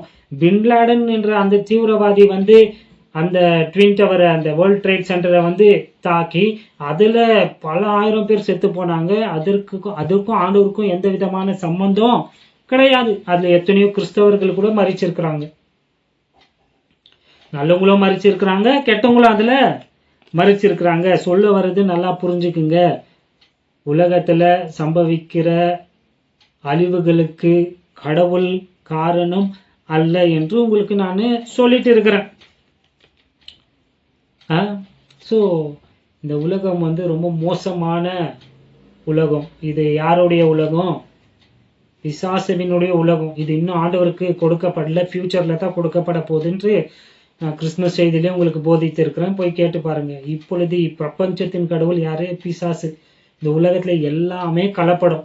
இந்த உலகத்தில் மனிதன் வந்து லஞ்சம் வாங்கி கொண்டு எல்லாத்தையுமே வந்து என்ன பண்ணுறான், மோசமாக தான் என்ன பண்ணுறான், உருவாக்குறான், செய்கிறான். அவன் செய்கிற ஒவ்வொரு விஷயத்துலையும், ஒவ்வொரு பொருட்களிலும் 1% நல்லது இருந்தால் அதில் 10% என்னத்தான் இருக்குது, கெட்டது, தீமை தான் இருக்குது. அதனால இந்த பொல்லாத உலகத்தில் வாழ்கிற நமக்கு ஒரே நம்பிக்கை யாருன்னு பார்த்தீங்கன்னா ஆண்டவராகிய இயேசு கிறிஸ்து தான். நம்மளுடைய மகிமையின் நம்பிக்கையும் யார் தான்? இயேசு கிறிஸ்து தான். ஸோ இந்த பூமியில் வந்து நடக்கிற எல்லா விஷயத்திற்கும் எல்லா விஷயத்துலையும் நம்ம எப்படி இருக்கணும், ரொம்ப ஜாக்கிரதையாக இருக்கணும். இந்த உலகத்தில் நமக்கு எப்போ என்ன வேணும்னா சம்பவிக்கும், விபத்துகள் எப்போ வேணும்னா நடக்கும். நான் ரொம்ப கான்சியஸாக இந்த செய்தியை பேசிகிட்டு இருக்கிறேன்றத பார்த்தாலே புரியும். நான் ஒரு ஃப்ளோவில் போல பார்த்தீங்களா. ஏன்னா நான் ரொம்ப அதிகமாக நேசிக்கிற ஒருத்தர் வந்து விழுந்து ஆக்சிடென்ட் ஆகிருக்கு. நான் நிறைய உதாரணங்களை கொடுக்க போனால் அவரை தான் சொல்கிறேன்ட்டு சிலர் தப்பாக புரிஞ்சுக்குவாங்கன்னு தான் இப்படி பேசிகிட்டு இருக்கிறேன் இன்றைக்கி நான். அல்லது it is inappropriate time to share many things. அதனால தான் நான் இப்படி பேசிகிட்டு இருக்கிறேன். ரொம்ப ரொம்ப ரொம்ப ஜாக்கிரதையாக யோசித்து பேசிகிட்டு இருக்கிறேன். ஏன்னா இன்றைக்கி கிறிஸ்தவ வட்டாரத்தில் கூட பார்த்திங்கன்னா நிறையா பேருக்கு வந்து சத்தியம் தெரியறதில்ல. அவங்க வந்து எல்லாமே ஆண்டவருடைய இது தான், சித்தம் தான், எது நடந்தாலுமே அது யாருடைய சித்தம், ஆண்டவருடைய சித்தம் தான்ட்டு நம்புகிற ஒரு சிலர் இருக்கிறாங்க பாருங்க, இல்லைங்களா? ரோமர் 8:28 வைத்துக்குன்னு எல்லாமே எதுக்கு நடக்கிறது வாசிச்சது இல்லையா? ரோமர் 8 வாசிங்களேன், ரொம்ப ஃபேமஸான ஒரு வசனங்க. மேலும் தேவன் எவர்களை முன்குறித்தாரோ, அதற்கு முன்பதாக இருக்கிற வசனம், தேவனை நேசிக்கிறவர்களுக்கு சகலமும் நன்மைக்கு ஏதுவாக நடக்கிறது என்று அறிந்திருக்கிறோம் என்ற இந்த வசனத்தை பிடிச்சிட்டு தவறாக விளக்கம் கொடுத்துக்கிட்டு வாசிங்க. அன்றியும் அவருடைய தீர்மானத்தின்படி அழைக்கப்பட்டவர்களாய் தேவனிடத்தில் அன்பு கூறுகிறவர்களுக்கு சகலமும் நன்மைக்கு ஏதுவாக நடக்கிறது என்று அறிந்திருக்கிறோம். இந்த வசனத்தை வாசிச்சுட்டு இந்த வசனத்தை எடுத்து வந்து இன்னைக்கு உலகத்துல அல்லது நம்ம வாழ்க்கையில எது நடந்தாலும் அதுக்குள்ள வந்து தேவனுடைய சித்தம் இருக்கு, அவருடைய சித்தம் இல்லாம நம்ம வாழ்க்கையில வந்து எதுவுமே நடக்காதுன்ட்டு தப்பா போதிச்சுட்டு இருக்கிறாங்க. நீங்க கேட்டு இருப்பீங்க. போய் ஒருத்தர் கீழே விழுறாங்கன்னா அது தேவனுடைய சித்தமா? எவனோ வந்து ஒருத்தன் நம்மளுக்கு தெரிஞ்சவங்க யாரையோ நம்மளுடைய சொந்தக்காரையோ யாரையோ வந்து சாகடிச்சிட்டா அது தேவனுடைய சித்தமா? அல்லது நம்மளுக்கு தெரிஞ்சு நம்மளே நம்மளுடைய பிள்ளை யாரோ ஒருத்தர் ஜெயிலுக்கு போனா தேவனுடைய சித்தமாங்க? வசனம் கான்டெக்ட்ல வாசிக்கணும். அந்த வசனம் என்ன சொல்லுதுன்னு பாருங்க. அந்த வசனம் அப்படித்தான் சொல்லுதுங்களா? அன்றியும் அவருடைய தீர்மானத்தின்படி அழைக்கப்பட்டவர்களாய், யார் இது? கிறிஸ்துவின் சரீரமாகிய சபை. நாம தாங்க அவருடைய தீர்மானத்தின்படி யாரு அழைக்கப்பட்டவங்க? தேவனிடத்தில் அன்பு கூறுகிறவர்களுக்கு. அப்ப அன்பு கூறாதவங்களுக்கு கிடையாது, அன்பு கூறுகிறவர்களுக்கு, அவரால் அழைக்கப்பட்டவங்களுக்கு தான் சகலமும் நன்மைக்கு எதுவாக நடக்குதுன்னா, எது நடக்குதோ நம்மளுடைய வாழ்க்கையில அதெல்லாம் நன்மைக்கு கிடையாது. அதுக்கு அது பொருள் கிடையாது. தப்பு, உங்களுடைய இன்டர்பிரேஷனு தப்பு. அப்படி பார்த்தீங்கன்னா எல்லா சம்பவத்திற்கும் உலகத்துல நடக்கிறதுக்கு எல்லாத்துக்குமே ஆண்டவரை தான் எல்லாரும் என்ன பண்ணலாம், ப்ளேம் பண்ணுவாங்க. உண்மையா இல்லைங்களா? நீங்க சமீபத்துல கூட பார்த்துருப்பீங்க, நான் கூட பார்த்தேன். போன வாரத்துல ஒரு வீடியோ பார்த்தேன். ஒரு ஊழியக்காரர் வந்து என்ன பண்ணிட்டு இருக்கிறாரு, பஸ்ஸில் வந்து சுவிசேஷத்தை அறிவிச்சு கொண்டு இருக்கிறாரு இயேசுவை பற்றி. அங்கே ஒருத்தன் வந்து ஃபோனில் பேசிட்டு இருக்கிறான். அவனுக்கு வந்து இவர் பேசுறது வந்து ரொம்ப டிஸ்டர்பாக இருக்கு, தொந்தரவாக இருக்கு. அவன் சொல்கிறான், ஏய் கத்தாது, நான் ஃபோனில் இருக்கிறேன்ல அப்படின்ட்டு. சாரிப்பா பார்த்துருப்பீங்க. அவர் என்ன பண்ணுறாரு, ஊழியக்காரர் அவனுக்கு பின்னாடி இருக்கிறவங்கக்கிட்ட வந்து இயேசுவை பற்றி சுவிசேஷமாக சொல்லிட்டு இருக்கிறாரு. இவன் வந்து அந்த ஃபோனில் பேசிட்டு இருந்து, இரு நான் பேசுகிறேன் ஐயன்ட்டு வச்சுட்டு, அந்த ஊழியக்காரர் என்ன பண்ணுறான், ஓங்கி ஒரு அடிங்க. அவன் ரொம்ப வாட்ட சாட்டமாக இருக்கிறான். பார்த்துருப்பீங்க. பார்க்கலன்னா நான் டிஸ்கிரிப்ஷன் பாக்ஸில் அந்த வீடியோ உங்களுக்கு ஷேர் பண்ணுற லிங்க் பாருங்கள். ஓங்கி அடிச்சிடறாங்க ஜோரா. அந்த ஊழியக்காரர் வந்து என்ன பண்ணுறாரு, அந்த அடித்தவங்கிட்ட இன்னொரு கண்ணத்தையும் காட்டுறாரு. இயேசுவுக்காகத்தான் அடி வாங்குறாரு. அந்த ஊழியக்காரர் என்ன பண்ணுறாரு, என்னை இங்கேயும் அடித்து அந்த இன்னொரு ஆசீர்வாதத்தை கொடு. அதை ஆண்டவருக்காக அடி வாங்குறத ஒரு ஆசீர்வாதமாக கருதுறாரு பாருங்க. அற்புதமான ஊழியக்காரர். அதுவும் வெளிநாட்டில் அப்படியாக சுவிசேஷத்தை சொல்லி இருக்கிறாங்கன்னு நினைக்கிறப்ப ரொம்ப சந்தோஷமா இருக்கு. ஏன்னா அங்கெல்லாம் ரொம்ப காம்ப்ரமைசர்ஸ் தான் ஜாஸ்தி, ரொம்ப இதெல்லாம் பண்ணிக்க மாட்டாங்க. இவரு என்ன பண்றாரு, கெஞ்சுறாரு, என்னை இன்னொரு அடியும் அடிச்சிருப்பா, அந்த ஆசீர்வாதத்தை எனக்கு கொடுத்துருடுன்ட்டு. ஸோ இந்த சம்பவம்லாம் நடந்ததுக்கு அப்புறம் பார்த்தீங்கன்னா அந்த பையன் வந்து அழுகுறான். இந்த ஊழியக்காரர் கேட்குறாரு, என்ன காரணம் அப்படின்னு கேட்டதுக்கு அவன் சொல்கிறான், நீ கடவுளை பற்றி பேசுகிற, இயேசுவை பற்றி பேசுகிற, ஆனால் என் தாத்தா என் பாட்டி செத்து போயிட்டாங்க அப்படின்னு சொல்லி அழுகுறான். பார்த்தீங்களா இல்லைங்களா? அந்த ஊழியக்காரர் வந்து அவருக்கு வந்து என்ன பண்ணுறாரு, ஆறுதல் படுத்துறாரு. சொல்கிறாரு, பார்ப்பா அவனுடைய தாத்தா பாட்டி வயசாகிடுச்சு, அவனே எவ்வளோ பெருசாக இருக்கிறாங்க, அவனுடைய தாத்தா பாட்டியெல்லாம் எவ்வளோ, அவங்களுடைய காலம் வந்து முடிஞ்சு போச்சு இந்த உலகத்தில், ஆண்டவர் அழைச்சிட்டாரு, ஆண்டவர்கிட்ட அவங்க போயிட்டாங்க அப்படின்ட்டு சொல்லுறத நான் கேட்டேன். ரொம்ப சந்தோஷமாக இருந்துச்சு அந்த வீடியோ பார்க்குறப்போ. அந்த அந்த ஊழியரை அடித்தவன் வந்து மனம் கசந்து அழிந்து என்ன பண்ணுறான், மனம் திரும்புகிறான் பாருங்க. அப்போ அவர் சொல்கிறாரு, பாருப்பா அவங்களுடைய நாட்கள் முடிஞ்சு போச்சு, எல்லோருமே இந்த உலகத்தில் ஒரு நாள் சாகத்தான் போகிறோம். ஆனால் உன் பாட்டி தாத்தா பாட்டி செத்துட்டாங்கன்றது நீ ஆண்டவர் மேலே கோச்சிக்கிறது வந்து நியாயமானது கிடையாது, ஆண்டவரை குறை சொல்கிறது வந்து நியாயமானது கிடையாது. நான் கூட சமீபத்தில் ஒரு வீடியோவில் நான்ட்டு உங்களுக்கு சொன்னேன் இல்லைங்களா, இன்னைக்கு ஆமாம் ஆன்சர் டு அன்ஆன்சர்ட் ப்ரேயரில் நானும் சொன்னேன் இல்லைங்களா, இன்னைக்கு தவறாக போதிச்சிருது. அது நடக்காத போது அவங்க ஏமாற்றம் அடைந்து கடவுளே இல்லை, கடவுள் தான் இந்த அழிவுக்கு, இந்த பேரழிவுகளுக்கு, நேச்சுரல் டிசாஸ்டருக்கு, எந்த தீவிரவாதி எவனை கொண்டாலும் அது காரணம் கடவுள் தான் சொல்லி நம்பிட்டு இருக்கிறாங்க. சொன்னா இல்லைங்களா? பாருங்க, வேதத்தை கரெக்டாக போதிங்க, ஆண்டவரை கரெக்டாக காட்டுங்க, இல்லைன்னா இப்படி தான் சம்பவிக்கும். ஸோ அந்த வீடியோவை நான் பார்த்தேன். ஸோ அவன் என்ன நினைச்சிட்டு இருக்கிறான் பாருங்க. காரணம் யாரு, அவங்க தாத்தா பாட்டி செத்ததுக்கு. அவங்க எப்படி செத்தாங்கன்னு தெரியல, தீவிரவாதி யாருன்னா சாவச்சானா, நேச்சுரல் இயற்கையின் அழிவில் செத்தாங்களா, எதனா நோய் வந்து செத்தாங்க, நம்மளுக்கு தெரியாது. செத்து இருக்கிறாங்க, அது காரணம் யாருன்ட்டு அவன் நினைச்சுக்கிறான், கடவுள்னு நினைச்சுக்கிறான் பாருங்க.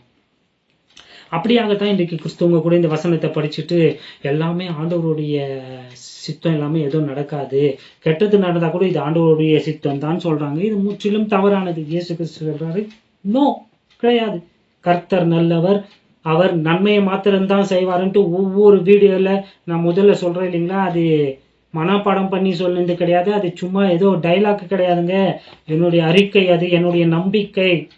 கர்த்தர் நல்லவர், அவர் நன்மையை மாத்திரத்தான் செய்வார், அவர் தீமையெல்லாம் செய்ய மாட்டார். புரியுதுங்களா இல்லைங்களா? அவர் நன்மை தாங்க செய்வாரு. ஒரு சம்பவம் ஞாபகத்துக்கு வருது, அது எதுவும் எழுதல. 1ஆம் நூற்றாண்டில வாழ்ந்த சிமிர்னா சபையின் மூப்பர், 1ஆம் நூற்றாண்டு 2வது நூற்றாண்டு, அதாவது கிபி 70s இருந்து செகண்ட் செஞ்சுரி வரைக்கும் வாழ்ந்த ஒரு மூப்பரை குறித்து நான் வாசித்தேன். சிமிர்னா சபையின் மூப்பர், எல்டர். அவருடைய பேர் என்ன பார்த்தீங்கன்னா பாலிகார்ப். அந்த பாலிகார்ப்பை என்ன பண்ணுறாங்கன்னு பார்த்தீங்கன்னா, அவர் 86 வயசு அப்போ அவருக்கு, தாத்தா. அவர்கிட்ட அவரை பிடிச்சிட்டு சொல்கிறாங்க, நீ இயேசுவை மறுதலி, உன் விசுவாசத்தை என்ன பண்ணு மறுதலி, அப்படி இல்லாத போனால் உன்னை நாங்கள் சாகடிச்சிடுவோன்ட்டு என்ன பண்ணுறாங்க, மிரட்டுறாங்கங்க. அப்போ அவர் ஒரு வார்த்தை சொன்னாருங்க, அதை படிச்சுன்னு அப்படியே சிலிர்த்து போயிட்டேங்க நான். 86 வயசு அவருக்கு. அவர் சொல்றாரு, பாரு, இயேசுவை நீ மறுதலிச்சா உன்னை உயிரோட விடுவோம், இல்லைன்னா உன்னை இப்பவே எரிச்சு சாகடிச்சிருவோம்னு சொல்றாங்க. அப்போ அவருக்கு ஒரு வார்த்தை சொல்றாரு, அப்போ எனக்கு 86 வயசு ஆகுது, ஐ எம் 86 years old. நான் பிறந்ததுலேருந்து இந்நாள் வரைக்கும் இயேசுவை அறிஞ்சவன். அவர் ஒரு கிறிஸ்தவர் போதகர் வேற இல்லைங்களா, எல்டரு. அவர் சொல்றாரு, எனக்கு 86 வயசு ஆகுது, எனக்கு இயேசு கிறிஸ்து ஒரு முறை கூட ஒரு கெடுதலையும் செய்ததில்லைப்பானார். எனக்கு ஒரு கெடுதலையும் செய்யாதவரை நான் எப்படிப்பா மறுதலிப்பேன்? எனக்கு ஒரு துரோகத்தையும் செய்யாதவரை நான் எப்படிப்பா மறுதலிப்பேன்? இயேசு கிறிஸ்து யாருக்கும் துரோகம் செய்யறவர் இல்லைங்க, அவர் நன்மை மாத்திரம் தாங்க செய்யறவரு. அவரை போய் நான் எப்படி மறுதலிப்பேன் அப்படின்னு சொன்னார். ஸோ அவரை பிடிச்சி என்ன பண்ணாங்க தெரியுங்களா, சரித்திரத்தில் நடந்த சம்பவம் போய் வாசிச்சு பாருங்க, கட்டி அவரை எரிச்சிட்டாங்கங்க. எரிகிறாரு, ஆனா சாவுல. என்ன பண்ணாங்க தெரியுங்களா, கத்தியில எடுத்து அவரை வெட்டி சாவடிச்சாங்க. புரியுதுங்களா இல்லைங்களா? அவர் நன்மை மாத்திரம் தான் செய்வாருங்க, தீமை செய்யற கடவுளை நம்ம ஆராதிக்கல. அவர் நன்மை செய்கிறவராக சுற்றி திரிந்தார். ஸோ சாகரத்துக்கு உலகத்தில் நடக்கிற இந்த மனிதனால வருகிற அழிவுக்கும் இயற்கையினால வருகிற அழிவுக்கும், அந்த கேட்டாஸ்ட்ராஃபி, நேச்சுரல் டிசாஸ்டர்ஸ், இது பூமி அதிர்ச்சி, இதற்கெல்லாம் கடவுளை நீங்க குறை சொல்லின்னு குற்றம் சொன்னீங்கன்னா உங்களுக்கு சத்தியம் தெரியலன்னு அர்த்தம். ஸோ இந்த வசனம் ரொம்ப முக்கியமான ஒரு வசனம். வேற என்னைக்கு நான் அதை உங்களுக்கு நான் போதிக்கிறேன் பாருங்க. அங்க சொல்லப்பட்டதனுடைய அர்த்தம் என்ன தெரியுங்களா? பிரீஃபா சொல்றேன் பாருங்க. பாருங்க, இந்த உலகத்துல எவ்வளவோ சம்பவங்கள் நமக்கு நடக்குது, கெட்டது நடக்குது. மனுஷன் காரணத்தோடு சில விஷயங்கள் நடக்குது.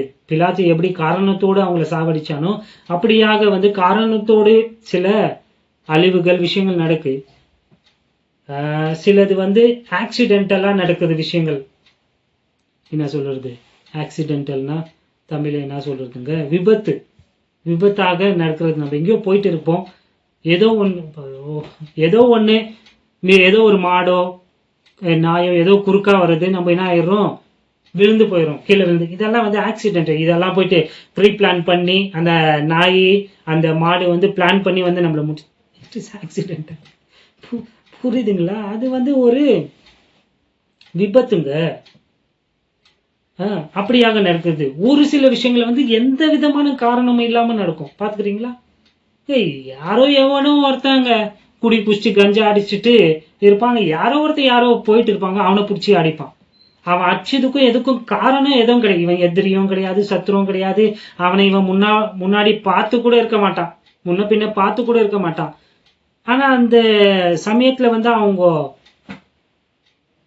சாராயம் அடிச்சு கஞ்சா அடிச்சு இருக்கிற வாச அடிச்சிடுவாங்க, தப்பு செஞ்சு. காரணம் எல்லாமே இன்னும் நிறைய விஷயங்கள் கூட சொல்லிட்டு போயிட்டே இருக்கலாங்க. காரணமே இல்லாம இந்த உலகத்துல நிறைய விஷயங்கள் என்ன பண்ணுது, நடக்குதுங்க. அது புரிஞ்சுக்குங்க. காரணத்தோடு நடக்குது, காரணம் இல்லாமலையும் நிறைய விஷயங்கள் நடக்கு. ஆனா அப்படி நடக்கிறப்போ நமக்கு ஏதோ ஒண்ணு என்ன ஆகுது, கெடுதல் நடக்குது இல்லைங்களா? அந்த கெடுதல்ல இருந்து ஆண்டவர் நம்மளுக்கு என்ன பண்ணுவாரு, ஈவில அவர் குட்டா மாத்துவார். இங்கிலீஷ்ல சொல்ற, தமிழ்ல அவர் தீமையை நன்மையாக மாற்றுவாருன்ட்டாலாம் நம்ம வசனம் பார்க்குறோம் இல்லையா? அப்படியாக நடக்குதுங்க. இன்னும் எப்படி உங்களுக்கு புரிய வைக்கிறது பாருங்க. கண்ணுக்கு புலப்படாத எத்தனையோ ஆபத்துகள் இருந்து ஆண்டவர் நம்மளை காப்பாத்துறாரு. எத்தனையோ விஷயங்கள்ல நம்மள ஆண்டவர் காப்பாத்தி இருக்கிறாரு, நம்மளுக்கு தெரியாம இல்லை. இதெல்லாம் வந்து நம்ம பார்க்காதது, இன்விசிபிள் டேஞ்சர்ஸ்ல வந்து ஆண்டவர் நம்மள காப்பாத்தி இருக்கிறாரு இல்லைங்களா. இந்த உலகத்துல நடக்கிற எல்லா கெட்ட செயல்களுக்கும் ஆண்டவர் காரணம் இல்லைங்க, கடவுள் காரணம் இல்லைங்க. நீங்க கடவுளை வந்து பிளேம் பண்ண கூடாதுங்க. இதெல்லாம் டோன்ட் பி சூப்பர்ஸ்டிஷியஸ், மூட நம்பிக்கை உள்ளவர்களா இருக்காதீங்க. அது உலகத்தார் தாங்க அப்படி இருப்பாங்க. அவங்க தான் சொல்லுவாங்க எல்லாமே எது நடந்தாலுமே அதுல வந்து ஒரு காரணம் இருக்கு, எல்லாத்துலயுமே கடவுளுடைய செயல் இருக்கு, கரம் இருக்கு. கேட்டுக்கிறீங்களா இல்லைங்களா? உலகத்தார் தான் என்ன சொல்றாங்க, இதுக்கு பின்னாடி கடவுளுடைய செயல் இருக்கு, எல்லாமே தலையெழுத்துப்பா. ஆண்டவன் கடவுள் என்ன எழுதியிருக்கிறானோ அப்படித்தான் எல்லாமே நடக்கும். நம்ம சாப்பிட்றது, தூங்குறது, சாவுறது, கல்யாணம் பண்ணுறது எல்லாமே அவன் எழுதிட்டான், அப்படித்தான் நம்மளுக்கு நடக்கும்ட்டு உலகத்தான் சொல்றான். இதெல்லாம் சினிமால டைலாக் கேட்கறதுக்கு நல்லா இருக்கும், அவங்களுக்கு சொல்றாங்க, அதுக்கு லைக்ஸ் வருங்க, அதை பார்ப்பாங்க. ஆனா அது நம்மளுடைய நம்பிக்கை கிடையாது, அது மூட நம்பிக்கைங்க. ஆமாவா? சினிமாக்காரன் பாட்டை இன்னைக்கு கிறிஸ்துவ எடுத்துட்டு கூட அதை நம்பிட்டு அதை பாடிட்டு இருக்கிறாங்க. எல்லாருக்கும் தலைமையில எழுத்தொன்று உண்டு, என்னான்னு யார் சொல்ல கூடும். ஆமாவா? யார் யாருக்கு எதுவென்று விதி போடும் பாத, போனாலும் வந்தாலும் அதுதான். நீ கிறிஸ்தவனா? இது அவங்களுடைய நம்பிக்கை, மூட நம்பிக்கை. நீ கிறிஸ்தவன் தானே, உன்னுடைய நம்பிக்கை எல்லாம் எங்க இருக்கு? வேதத்துல தானே இருக்கு. புரியுதுங்களா நான் சொல்றது? மூட நம்பிக்கைக்குள்ள கிறிஸ்துவங்க கூட வந்து என்ன பண்ணிருக்கிறாங்க, மூழ்கி போயிட்டு இருக்கிறாங்க. உன் வாழ்க்கையில நடக்கிறதுக்கெல்லாம் வந்து கடவுள் எழுதி. லவ் பண்ணியிருந்தியாரு? லவ் பண்ணியிருந்தியாரு? நீ பார்க்கு போயிருந்தியாரு? நீ கேட்பரிஸ் டைரி மில்க் யாரு? நீ ஓடி போயிருந்து யாரு இஸ்தட்டு? சரி, ஆட்டோவில் போயிருந்து யாரு, அல்லது பஸ்ஸில் போயிருந்து யாரு, ட்ரெயினில் போனீங்க, எதுலையோ ஒன்றில் போனீங்க, யார் போயிருந்து? நீங்கள் போயிட்டு வந்தாச்சு. எல்லாம் சில நாட்கள் போயிருந்தோம், ஏதோ ஒரு பெஸ்ட்டை பார்ப்பீங்க, பார்த்துட்டு அப்போது ரெக்ரெட் பண்ணுங்க, அப்போ வருத்தப்படுது, சே தலையெழுத்து, நம்மளுக்கெல்லாம் இது கிடைக்காத போய். தலையெழுத்தா இது? இதுக்கு பேர் தலையெழுத்து கிடையாது, அவசரம். எது அவசரங்க? உனக்காக ஆண்டவர் நியமித்து வைத்திருந்ததற்காக நீ காத்திருக்கல, பொறுமை இல்லை, அவசரம்.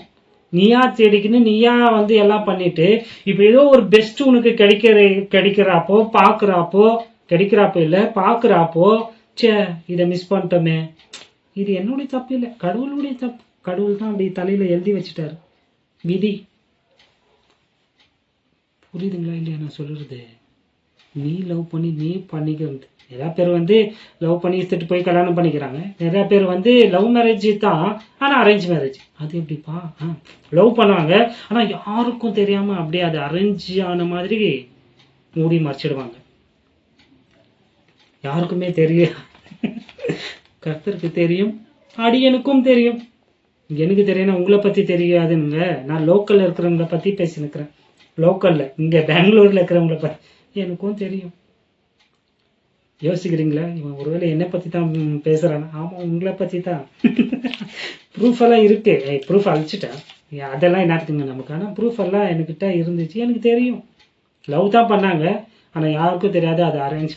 அதெல்லாம் எதுக்குங்க? நான் சொல்ல வருது என்னன்னா, நீ பார்த்து நீ கல்யாணம் பண்ணிக்கணும், நீயா தெரிஞ்சுக்கல இடமோ நபரோ வேலையோ எல்லாம் நீ தெரிஞ்சு உன் வாழ்க்கையில அது வந்து தவறா போறப்போ, ஃபெயிலியர் ஆகுறப்போ நீ யாரை குறை சொல்ற? கடவுளை குறை சொல்ற. இதெல்லாத்துக்கும் காரணம் கடவுள் தான். கடவுள் தான் எழுதி வச்சுட்டான் விதி இதுன்ட்டு. ஜாக்கிரதை, ரொம்ப ரொம்ப ஜாக்கிரதையா உன்னுடைய வாயின் வார்த்தைகளை வந்து நீ என்ன பண்ணு, யூஸ் பண்ணும். கடவுள் கிடையாது, நீ தான் அதற்கு காரணம். கடவுள் தலையிட்டா, if God intervenes he will definitely tell you. கடவுள் உன்னுடைய விஷயத்துல தடையிட்டா அதை சொல்லுவார். ஆனா கிருபையின் காலத்துல ஆண்டவர் அப்படியாக யாரோடும் கூட வந்து என்ன பண்றது கிடையாது, இன்டர்வீன் பண்றது கிடையாதுங்க, தலையிடுறது கிடையாது. நம்மளுடைய விஷயத்துல எல்லாம் அவர் தலையிட மாட்டார். இதே யூதர்களுக்குன்னா அவங்களுடைய ப்ரோக்ராம்லனா ஆண்டவர் தலையிடுவார். தலையிட்டு அவங்களுக்கு கேரண்டி சொல்லுவார். அவங்க வாழ்க்கையில இந்த அழிவுக்கு காரணம் என்னன்ட்டு அவங்களுக்கு சொல்லுவார். பேரழிவுக்கு காரணம் என்ன, அவங்க வாழ்க்கையில ஏன் இந்த மாதிரி தப்பாவே நடக்குது, ஏன் விபத்து நடந்துச்சு, ஏன் இப்படி ஆச்சுன்ட்டு ஓப்பனா சொல்லுவார். வேதத்துல இருக்குங்க, வாசிச்சது இல்லைங்களா? யாத்ரா உபாகமும் 28ஆம் அதிகாரம், டியூட்ரானமி சாப்டர் 28, லெவிட்டிகஸ் அதாவது லேவியராகமும் 26ஆம் அதிகாரத்துல எல்லாம் அவர் என்ன பண்ணியிருக்கிறார், சொல்லி இருக்கிறாரு. நீ இதை செஞ்சா இந்த ஆசீர்வாதம் எல்லாம் உனக்கு வரும். நீ இதை செய்ய தவறினால், கீழ்ப்படியாமல் போனால் உனக்கு என்னென்னலாம் சம்பவிக்கும்ட்டு இஸ்ரேலுக்கு அவர் கட்டளையாக எழுதி கொடுத்தார். ஆமாவா இல்லைங்களா? வீட்டுல போய் வாசிச்சு பாருங்க. 28ஆம் அதிகாரம் உபாகமத்துல அவர் சொல்றாரு, நீங்க கீழ்ப்படியாம போனீங்கன்னா உங்க நிலத்துல இருந்து, உங்க தேசத்துல இருந்து உங்களை நான் என்ன பண்ணுவேன், துரத்தி விடுவேன்னு சொன்னாரா இல்லைங்களா? சொல்லியிருக்கேன். வாசிச்சு பாருங்க. நீங்க கீழ்படியலனா உங்க தேசத்துல மழை பெய்யாதுன்னு சொல்லி இருக்கிறாரா இல்லையா? சொல்லியிருக்க. நீங்க கீழ்படியலனா எனக்கு உங்களுடைய ஜபங்களுக்கு நான் பதில் கொடுக்க மாட்டேன்னு சொன்னாரா இல்லையா? லிஸ்ட் நிறைய இருக்குங்க. நான் டைம் இல்லை நம்மளுக்கு, அதனால சொன்னேன். அவங்க கீழ்படியலனா அவங்கள ஆண்டவரை உங்க தேசத்தை விட்டு உங்களை நான் என்ன பண்ணுவேன், துரத்திடுவேன்னு சொன்னார். நடந்துச்சு. கீழ்படியலனா மழை பெய்ய பண்ண மாட்டேன்னு சொன்னார். நடந்துச்சு. கீழ்படியலன்னா உங்க ஜபங்களை கேட்க மாட்டேன்னு சொன்னார். நடந்துச்சு. ஜபிச்சுனே தான் இருக்கிறாங்க, கேட்க மாட்டாரு. நீ கீழ்படியலையே. விளங்குதுங்களா இல்லைங்களா? நான் சொல்ல வர்றது என்னன்னா, ஆண்டவர் அவங்களுடைய வாழ்க்கையினுடைய விஷயங்கள்ல தலையிட்டா அது அவங்களுக்கு நன்றாக தெரியும். அதை அவங்க ஏதோ ஸ்பெக்குலேட் எல்லாம் பண்ண வேண்டிய அவசியம் கிடையாது. அதை யுகிக்க வேண்டிய அவசியமே அவங்களுக்கு கிடையாது. அவங்க வாழ்க்கையில, அவங்க நாட்டில இப்படி நடக்கிற விஷயங்கள் எதற்குன்ட்டு அவங்களுக்கு நல்லா தெரியும். நேஷனல் கலாமிட்டி எதற்காக நடந்துச்சுன்னு அவங்களுக்கு தெரியும். எதற்குன்னு பாத்தீங்கன்னா, அவங்க நியாயப்பிரமாணத்தை மீறினார்கள், கை கொள்ளாமல் போனார்கள். அதனாலதான் அவங்க வாழ்க்கையில இப்படியாப்பட்ட பேரழிவுகளை தேவன் என்ன பண்ணாரு, அனுமதிச்சார் என்று அவங்களுக்கு நல்லா தெரியும். இதற்கு எந்த நிபுணர்களுக்கெல்லாம் அவங்க அவசியம் கிடையாது அதை சொல்ல. திருப்பி அங்கே வந்துட்ட பார்த்தீங்களா? விளங்குதுங்களா இல்லைங்களா? ஸோ ரொம்ப மூட நம்பிக்கையில வாழாதீங்க. வாழ்க்கையில் நடக்கிற சம்பவங்களுக்கு, கெட்ட சம்பவங்களுக்கெல்லாம் ஆண்டவர் தான் காரணம்ட்டு மூட நம்பிக்கையில வாழாதீங்க. நம்ம கிருபையின் காலத்தில் வாழ்கிறோம். we are living in the dispensation of grace. இந்த காலத்தில் ஆண்டவர் நம்மளுடைய விஷயத்துல தலையிட மாட்டார். இப்போ இன்னொரு அதிர்ச்சியூட்டும் ஒரு சத்தியத்தை சொல்ல போறேன், காது கொடுத்து கேளுங்க. இந்த நம்பிக்கையில நானும் வாழ்ந்தேன். நானும் என்னுடைய பிள்ளைக்கு, மகளுக்கான போதிச்சிருக்கிறேன், சொல்லியிருக்கிறேன். என்ன, என் மகளுக்கு இந்த சத்தியத்தை எல்லாம் அறியாதப்ப நானும் சொல்லியிருக்கிறேன், தேவ தூதர் உன்னை பாதுகாப்பாருமா, நீ தைரியமா போ அப்படின்னு நான் சொல்லியிருக்கிறேன். நீங்களும் சொல்ல கேட்டிருப்பீங்க. சபையிலையும் இதை போதிச்சிருப்பாங்க. சங்கீத புத்தகத்துல எல்லாம் நீங்க வாசிச்சீங்கன்னா 91% அவங்களுக்கெல்லாம் இன்னைக்கு ரொம்ப அதிர்ச்சி ஊட்டும் சத்தியங்க இல்லையா? டெய்லி இந்த சங்கீதம் 91ஆம் அதிகாரத்தை வாசிக்கிறவங்களுக்கு இப்ப நான் சொல்ல போற இந்த சத்தியம் ரொம்ப பேரதிர்ச்சியா இருக்கும். இந்த கிருபையின் காலத்துல தேவ தூதர்கள் நம்மை என்ன பண்றது கிடையாது, பாதுகாக்கிறது கிடையாது. தேவ தூதர்களை ஆண்டவர் பாதுகாப்புக்கு கொடுத்தது இஸ்ரவேலர்களுக்கு. அது அவங்களுடைய ப்ரோக்ராம்ல தான் இருக்குங்க. இப்ப தேவ தூதர்கள் இவங்க வலுவாதபடிக்கு அவங்கள பாதுகாப்பாங்க. சங்கீதம் 91 தானே, தப்பா போகக்கூடாது இல்லைங்களா? இதை டெய்லி வாசிப்பாங்க எல்லாரும் இல்லையா?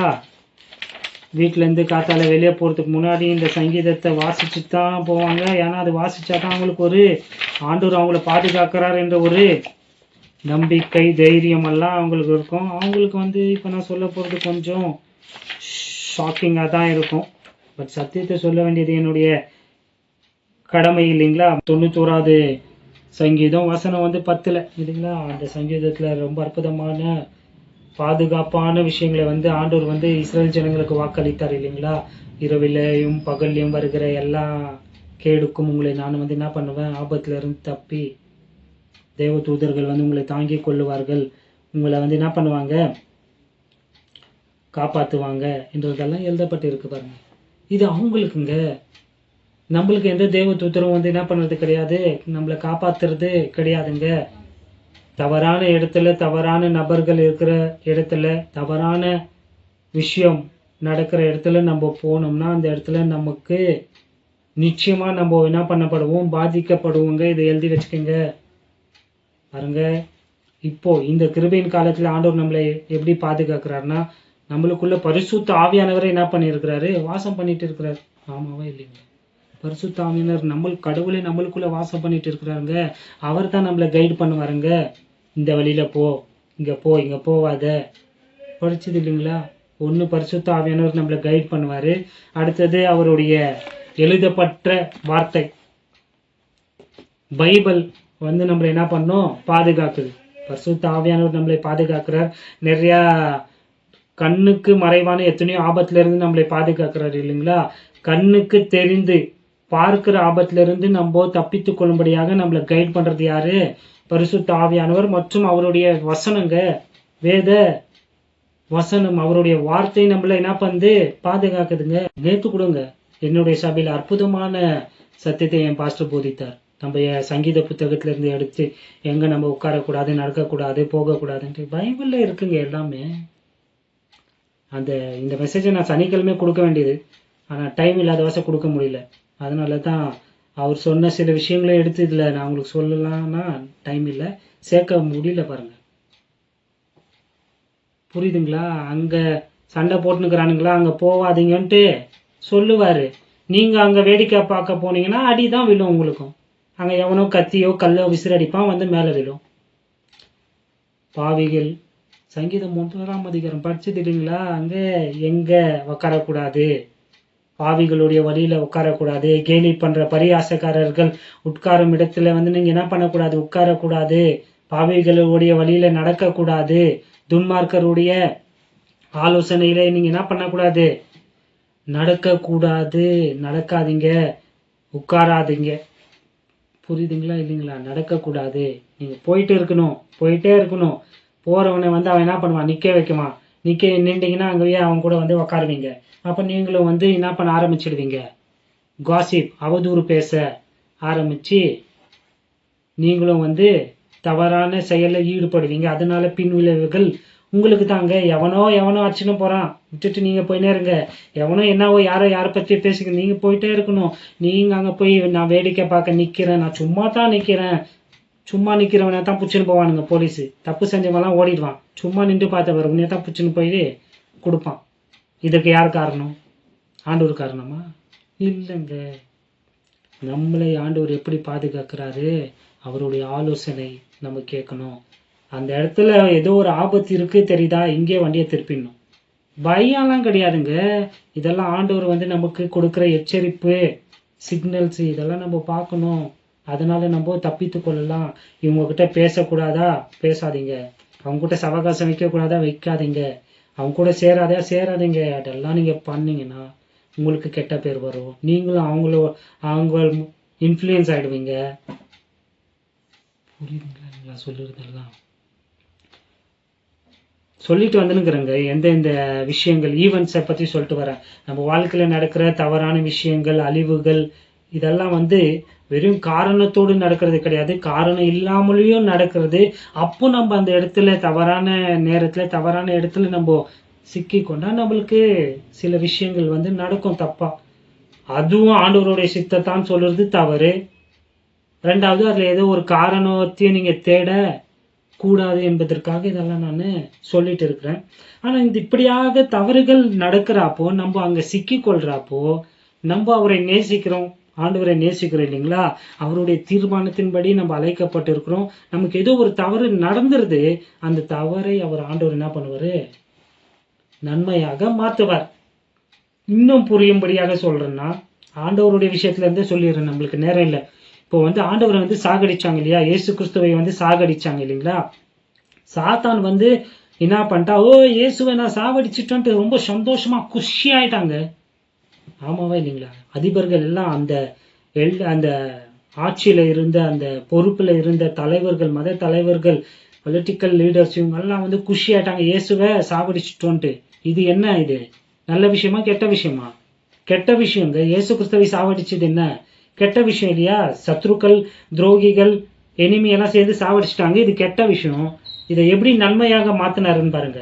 இயேசு கிறிஸ்துவின் மரணத்தினால தாங்க உலகத்துல இருக்கிற எல்லோருக்கும் ரட்சிப்பு வந்துச்சு.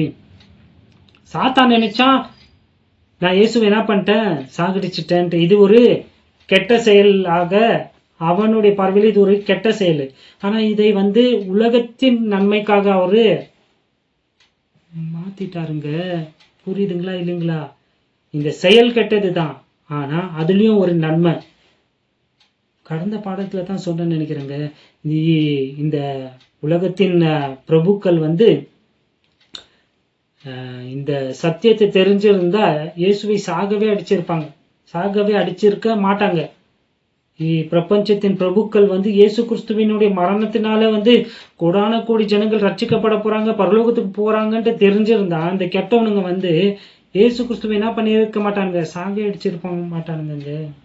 ஸோ கெட்டதுலயும் ஆண்டவர் நல்லது, தீமையை நன்மையாக மாத்துறாருன்னா இதுங்க அர்த்தம். அப்படியாக நம்மளுடைய வாழ்க்கையில கூட நம்மளுடைய ஃபேட்னால, கொலஸ்ட்ரால்னால, தப்பான ஈவில் கம்பெனினால, சொல்றது புரியுது, தவறான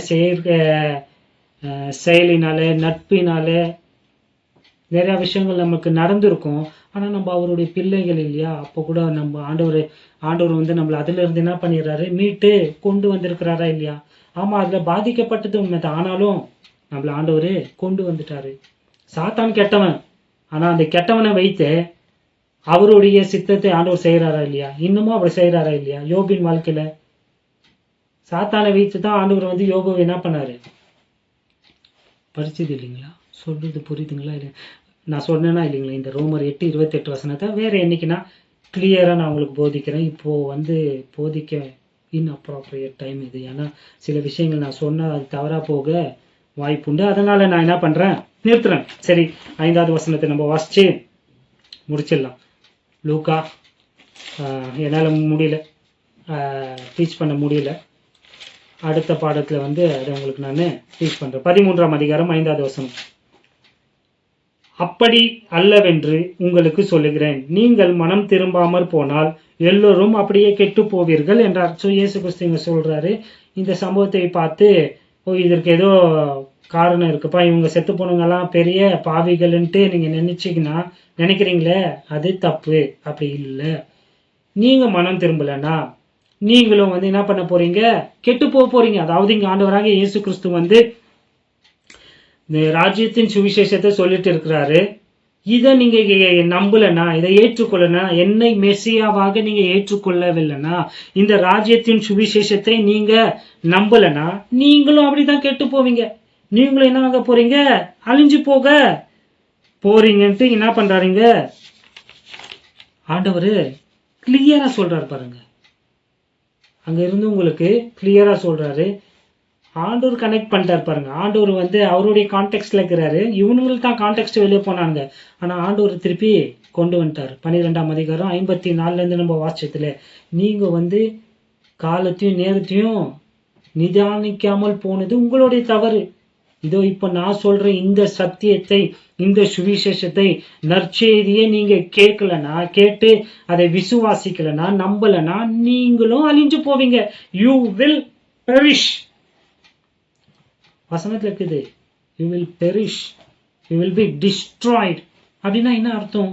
அந்த வார்த்தைக்கு என்ன அர்த்தங்க? பொருள் பெரிஷ் அப்படின்ற வார்த்தைக்குன்னா என்ன அர்த்தம்னா, ஒன்னு இருந்தது இப்ப இல்லை, அதற்கு சான்றே கிடையாது. முன்னாடி ஒன்னு இருந்துச்சு, அது இருந்ததுக்கு சான்றே இல்லாதபடிக்கு அது என்ன பண்ணப்பட்டது, அழிக்கப்பட்டது. டிஸ்ட்ராய்டு, பெரிஷ் என்ற வார்த்தைக்கு அதுதாங்க பொருள். அங்க ஆண்டவர் சொல்றாரு, நீங்க இப்போ நான் சொல்ற இந்த சத்தியத்தை நம்பலனா, விசுவாசிக்கலனா நீங்களும் என்ன பண்ண போறீங்க, கெட்டு போய் விடுவீர்கள், கெட்டு போவீங்கன்னு சொல்றாரு. ஸோ இந்த வார்த்தையினுடைய முக்கியத்துவம் ரொம்ப ரொம்ப ரொம்ப தெரிஞ்சுக்க வேண்டிய விஷயம். இந்த வார்த்தை என்ன சொல்லுதுன்ட்டு. ஏன்னா இதுலயும் நிறைய தவறுகள் இருக்கு. லூக்கா 19ஆம் அதிகாரத்தை திருப்புங்களேன். நான் முடிச்சிடறேன். 17ஆம் அதிகாரம் முடிச்சிடறேன். இந்த வேத பகுதியை வாசிச்சு நம்ம முடிப்போம். 26வது வசனம். இயேசு கிறிஸ்துவினுடைய அந்த 2வது வருகையில என்ன சம்பவிக்கும்ட்டு இயேசு கிறிஸ்து சொல்றாரு பாருங்களேன். நோவாவின் நாட்களில் நடந்தது போல மனுஷகுமாரனுடைய நாட்களிலும் நடக்கும். நோவா பேழைக்குள் பிரவேசித்த நாள் வரைக்கும் ஜனங்கள் புசித்து குடித்தார்கள், பெண் கொண்டு கொடுத்தார்கள். ஜலப்பிரயாணம் வந்து எல்லோரையும் அழித்து போட்டது. It destroyed. அந்த வார்த்தைக்கு அர்த்தத்தை உங்களுக்கு நான் சொல்லினுக்கிறேங்க. இங்க இயேசு கிறிஸ்துவனுடைய இரண்டாவது வருகையில என்ன சம்பவிக்க போகுதுன்ட்டு ஆண்டவராக இயேசு கிறிஸ்து அங்க சொல்றாரு.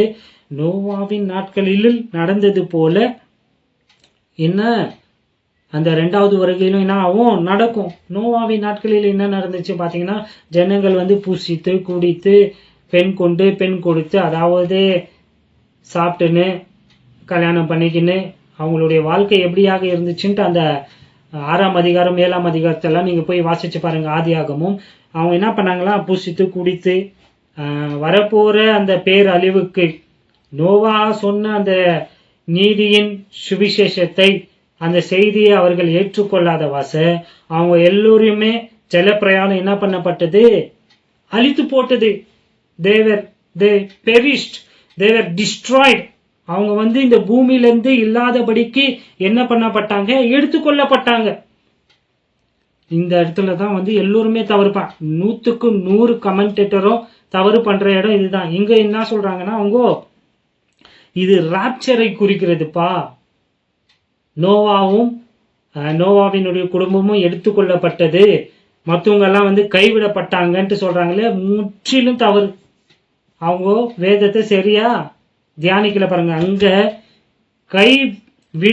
கைவிடப்பட்டவன் ஏன் தமிழ்ல வந்துக்குதுன்னு தெரியல, லெஃப்ட் டேக்கன் அவே, இது 2 தான் வருது. நோவா வந்து காக்கப்பட்டார் இல்லைங்களா, நோவா எடுத்துக்கொள்ளப்பட்டதற்கு அடையாளம், ராப்சருக்கு அடையாளம், மற்றவங்க எல்லாம் கைவிடப்பட்டவங்களுக்கு அடையாளம். அவங்க வந்து என்ன ஆயிட்டாங்க, அழிந்து போயிட்டாங்கன்னு சொல்றாங்க இல்லையா. முற்றிலும் தவறான இன்டர்பிரிட்டேஷன். இங்க யார் விடப்பட்டது, யார் எடுத்துக்கொள்ளப்பட்டது? நோவா ஜல பிரயாணத்துல யாரு விடப்பட்டதுங்க இந்த பூமியில?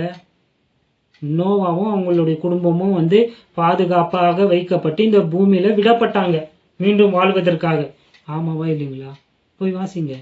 யார் இந்த பூமியில இராதபடிக்கு எடுத்துக்கொள்ளப்பட்டது, அழிக்கப்பட்டது? ஜனங்கள்ங்க. ஜல பிரயாணம் வந்து எல்லோருமே அழித்து விட்டது. அவங்க இல்லாதபடிக்கு அவங்க எடுத்துக்கொள்ளப்பட்டார்கள். இதுதாங்க உண்மையான இன்டர்பிரிட்டேஷனு. இன்னொரு உதாரணமும் சொல்றாரு ஆண்டவர், கீழே பாருங்களேன்.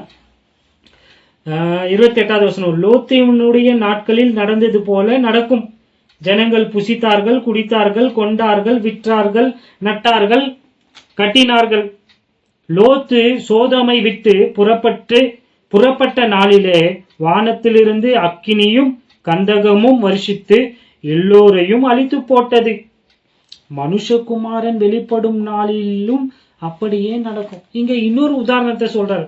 முதல் நோவாவின் உதாரணத்தை சொல்றாரு. இந்த உலகத்துல நோவா விடப்பட்டான், மற்ற எல்லோருமே என்ன பண்ணப்பட்டாங்க, எடுத்துக்கொள்ளப்பட்டாங்க, அழிக்கப்பட்டாங்க. they perished, destroyed from earth. இப்போ இன்னொரு உதாரணத்தை சொல்றாரு. லோத்துவின் நாட்களில வந்து நீங்க அதே ஆதி ஆகமத்தை வந்து நீங்க என்ன பண்ணுங்க, 18வது அதிகாரத்தை எல்லாம் நீங்க என்ன பண்ணுங்க, வாசிச்சு பாருங்க. அங்க நடந்த சம்பவத்தை எல்லாம் வந்து இப்போ வந்து நம்ம விவரிக்கவே முடியாது. அவ்வளோ கேவலமான அருவிருப்பான விஷயங்கள் 2 பேருடைய நாட்களிலும் செய்யப்பட்டது.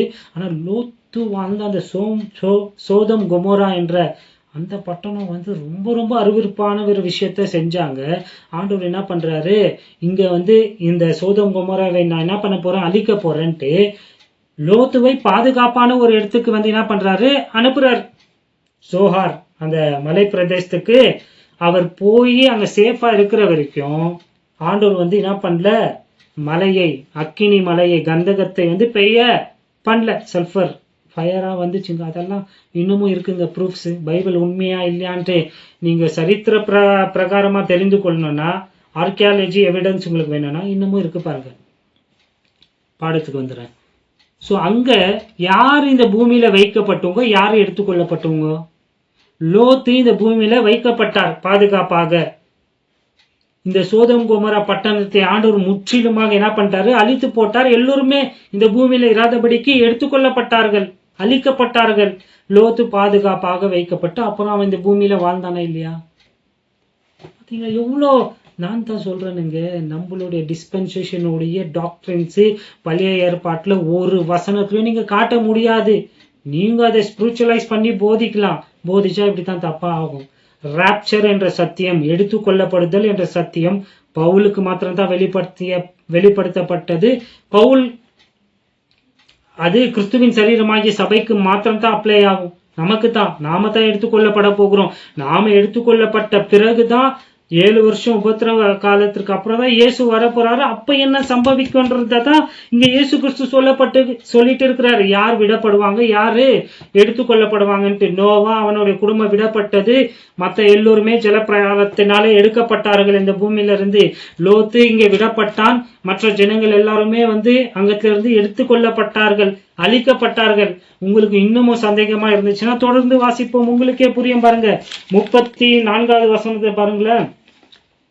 17ஆம் அதிகாரம், லூக்கா 17ஆம் அதிகாரம் 34வது வசனத்தை பாருங்க. அந்த ராத்திரியிலே ஒரே படுக்கையில் படுத்திருக்கிற 2 பேரில் ஒருவன் ஏற்றுக்கொள்ளப்படுவான், மற்றவன் கைவிடப்படுவான். இங்க கைவிடப்படுவான் எல்லாம் அங்க வராது, லெப்ட் தான் வரும். விடப்படுவான், எடுத்துக்கொள்ளப்படுவான். ஓகே. திரிகை திரிகிற 2 ஸ்திரீகளில் ஒருத்தி ஏற்றுக்கொள்ளப்படுவாள், மற்றவள் கைவிடப்படுவாள். திரிகை திரிகிறன்னா அதுதாங்க இந்த கிரைண்டிங். அந்த காலத்துல அது பண்றவங்க ஒருத்தர் விடப்படுவாங்க, ஒருத்தர் எடுத்துக்கொள்ளப்படுவாங்க. வயலில் இருக்கிற 2 பேரில் ஒருவன் ஏற்றுக்கொள்ளப்படுவான், மற்றவன் கைவிடப்படுவான் என்று உங்களுக்கு சொல்லுகிறேன் என்றார். இயேசு கிறிஸ்து சொல்றாரு. இந்த சம்பவத்தை எல்லாம் சொல்றாரு. நோவா காலத்தினுடைய சம்பவம், லோத்து காலத்தினுடைய சம்பவம், அவர் வரப்போற அந்த ராத்திரியில நடக்க போற சம்பவத்தை சொல்றாரு. அந்த நாள்ல 2 பேர் இருப்பாங்க, ஒருத்தர் எடுத்துக்கொள்ளப்படுவாங்க, ஒருத்தர் விடப்படுவாங்க. வாசிச்சுமா இல்லைங்களா? இதெல்லாம் சொல்றாரு இல்லையா? சீஷர்கள் கேட்கறாங்க பாருங்க. 37வது வசனத்துல ஆண்டவரே டெஃபினேஷன் கொடுக்குறாரு பாருங்க.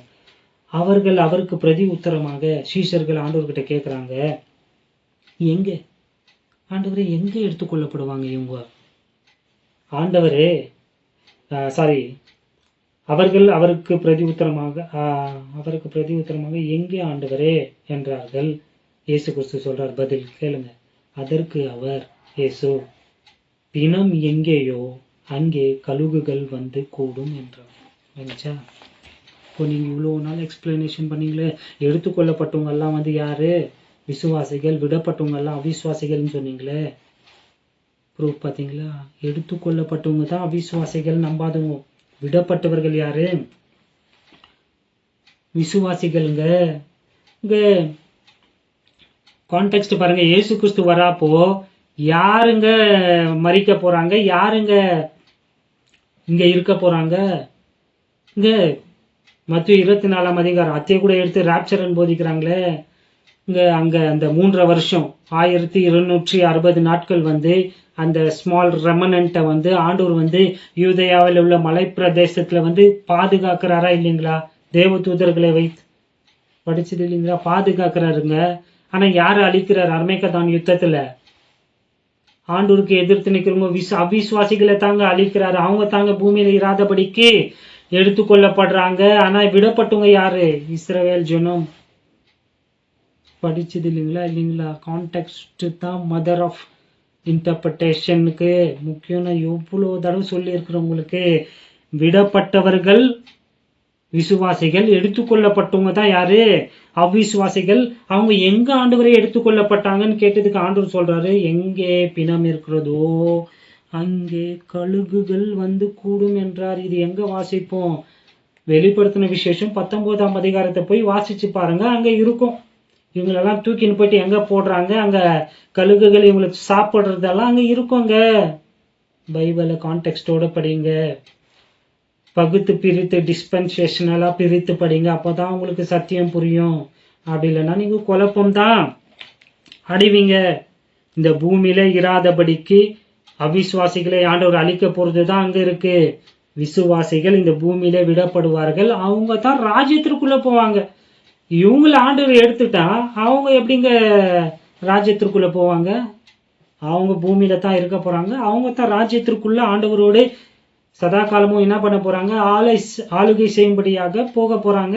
மற்றவர்கள் எல்லாம் இந்த உலகத்தில் இல்லாதபடிக்கு அவர்கள் எடுத்துக்கொள்ளப்படுவார்கள், அழிக்கப்படுவார்கள், எரி நரகத்துல போடப்படுவார்கள். ஒரே வசனம், மனுஷுக்கு ரொம்ப டைம் எடுத்துட்டேன், கட் பண்ணி கேட்குங்க. யோவான் எழுதின சுவிசேஷ நூல் 3ஆம் அதிகாரம் 16வது வசனம். தேவன் தம்முடைய ஒரே பேரான குமாரனை விசுவாசிக்கிறவன் எவனோ அவன் கெட்டு போகாமல் நித்திய ஜீவனை அடையும்படிக்கு அவரை தந்தருளி இவ்வளவாய் உலகத்தில் அன்பு கூர்ந்தார். இந்த ராஜ்யத்தினுடைய சுவிசேஷத்துல நம்ம வாசிக்கிறோம், என்ன வாசிக்கிறோம்? இயேசு கிறிஸ்துவை விசுவாசிக்கிறவர்கள் என்ன ஆக மாட்டாங்க? கெட்டு போக மாட்டாங்க. they will not perish. இங்கிலீஷ்ல இருக்கு, வேணும்னா வாசிச்சு பாருங்க. இயேசு கிறிஸ்துவை ஏற்றுக்கொள்ளாதவங்க தான் என்ன ஆக போறாங்க? அழிக்கப்பட்டு போறாங்கங்க. இருக்கா இல்லைங்களா? 3:16 பாருங்க. For God so loved the world that he gave his only begotten son, that whoever believes in him should not perish but have everlasting life. வந்துங்களா இல்லைங்களா? கிறிஸ்துவை, தேவனுடைய குமாரனை ஏற்றுக்கொள்ளுகிறவங்க கெட்டு போகாமல் நித்திய ஜீவனை அடையும்படி. ஏற்றுக்கொண்டவங்க எடுத்துக்கொள்ளப்பட போறது கிடையாதுங்க. ஏற்றுக்கொள்ளாதவங்க தான் எடுத்துக்கொள்ள போறாங்க. எதற்கு? நரகத்துல போடும்படியாக, அழிக்கப்படும்படியாக. ஸோ அங்க இருந்தவங்க எல்லாம் மற்றவங்களை என்ன பண்ணியிருந்தாங்க? மற்றவங்களுக்காக கவலைப்பட்டுட்டு இருந்தாங்க அவனுங்க எல்லாம்.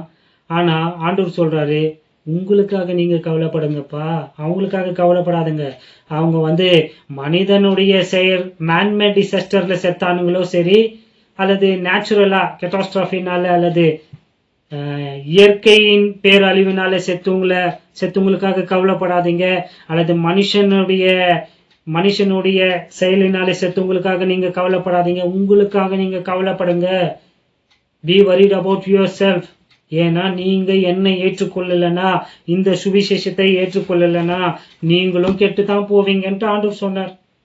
ஆனா அற்புதமான சத்தியங்க, நம்ம ஆண்டவரை என்ன பண்ணோம்? ஏற்றுக்கொண்டு இருக்கிறோம். நம்ம அழிந்து போறது கிடையாதுங்க. நம்ம கிறிஸ்துவின் சரீரமாகிய சபை ராப்சர்ல போயிட போகிறோம். அதற்கப்புறம் நடக்க போற சம்பவம் தான் இது சொல்லுது. ஒருவேளை இதை கேட்டுக்கொண்டு இருக்கிற யாருன்னா நீங்க ஆண்டவரை ஏற்றுக்கொள்ளாத இருந்தீங்கன்னா, இது பொன்னான வாய்ப்பு. ஆண்டவரை நம்புங்க, இயேசு கிறிஸ்துவை ஏற்றுக்கொள்ளுங்க. அவர் நம்மளுடைய பாவங்களுக்காக மரித்தார், அடக்கம் பண்ணப்பட்டார், 3ஆம் நாள் உயிரோடு எழுந்தாருன்ட்டு, நம்மளுடைய பாவத்தினுடைய விலைக்கரையத்தை அவர் கல்வாரி சிலுவையில செலுத்தினாருன்ட்டு நீங்க நம்பினீங்கன்னா நீங்க ரட்சிக்கப்படுவீங்க. நீங்க அழிந்து போக மாட்டீங்க. ஒருவேளை நீங்க ஏற்றுக்கொள்ளாமல் போனீங்கன்னா நீங்களும் எடுத்துக்கொள்ளப்பட போறீங்க அவர் வரும்போது. எதற்கு? நித்திய காலமாக நரகத்துல எரிவதற்காக நீங்கள் அழிக்கப்பட்டு போவீங்க. சத்தியம் விளங்கியிருக்கும்னு நினைக்கிறேன். ஸோ அடுத்த பாடத்துல 2ஆம் அதிகாரத்துல இருந்து 7ஆம் அதிகாரம் வரைக்கும் நம்ம தியானிப்போம். பரிசுத்த ஆவியானவர் இந்த வார்த்தைகளை கொண்டு உங்களுக்கு ஊழியம் செய்வாராக. ஆண்டவராகிய இயேசு கிறிஸ்துவின் கிருபையும் சமாதானமும் நம் அனைவரோடும் இருப்பதாக. ஆமென்.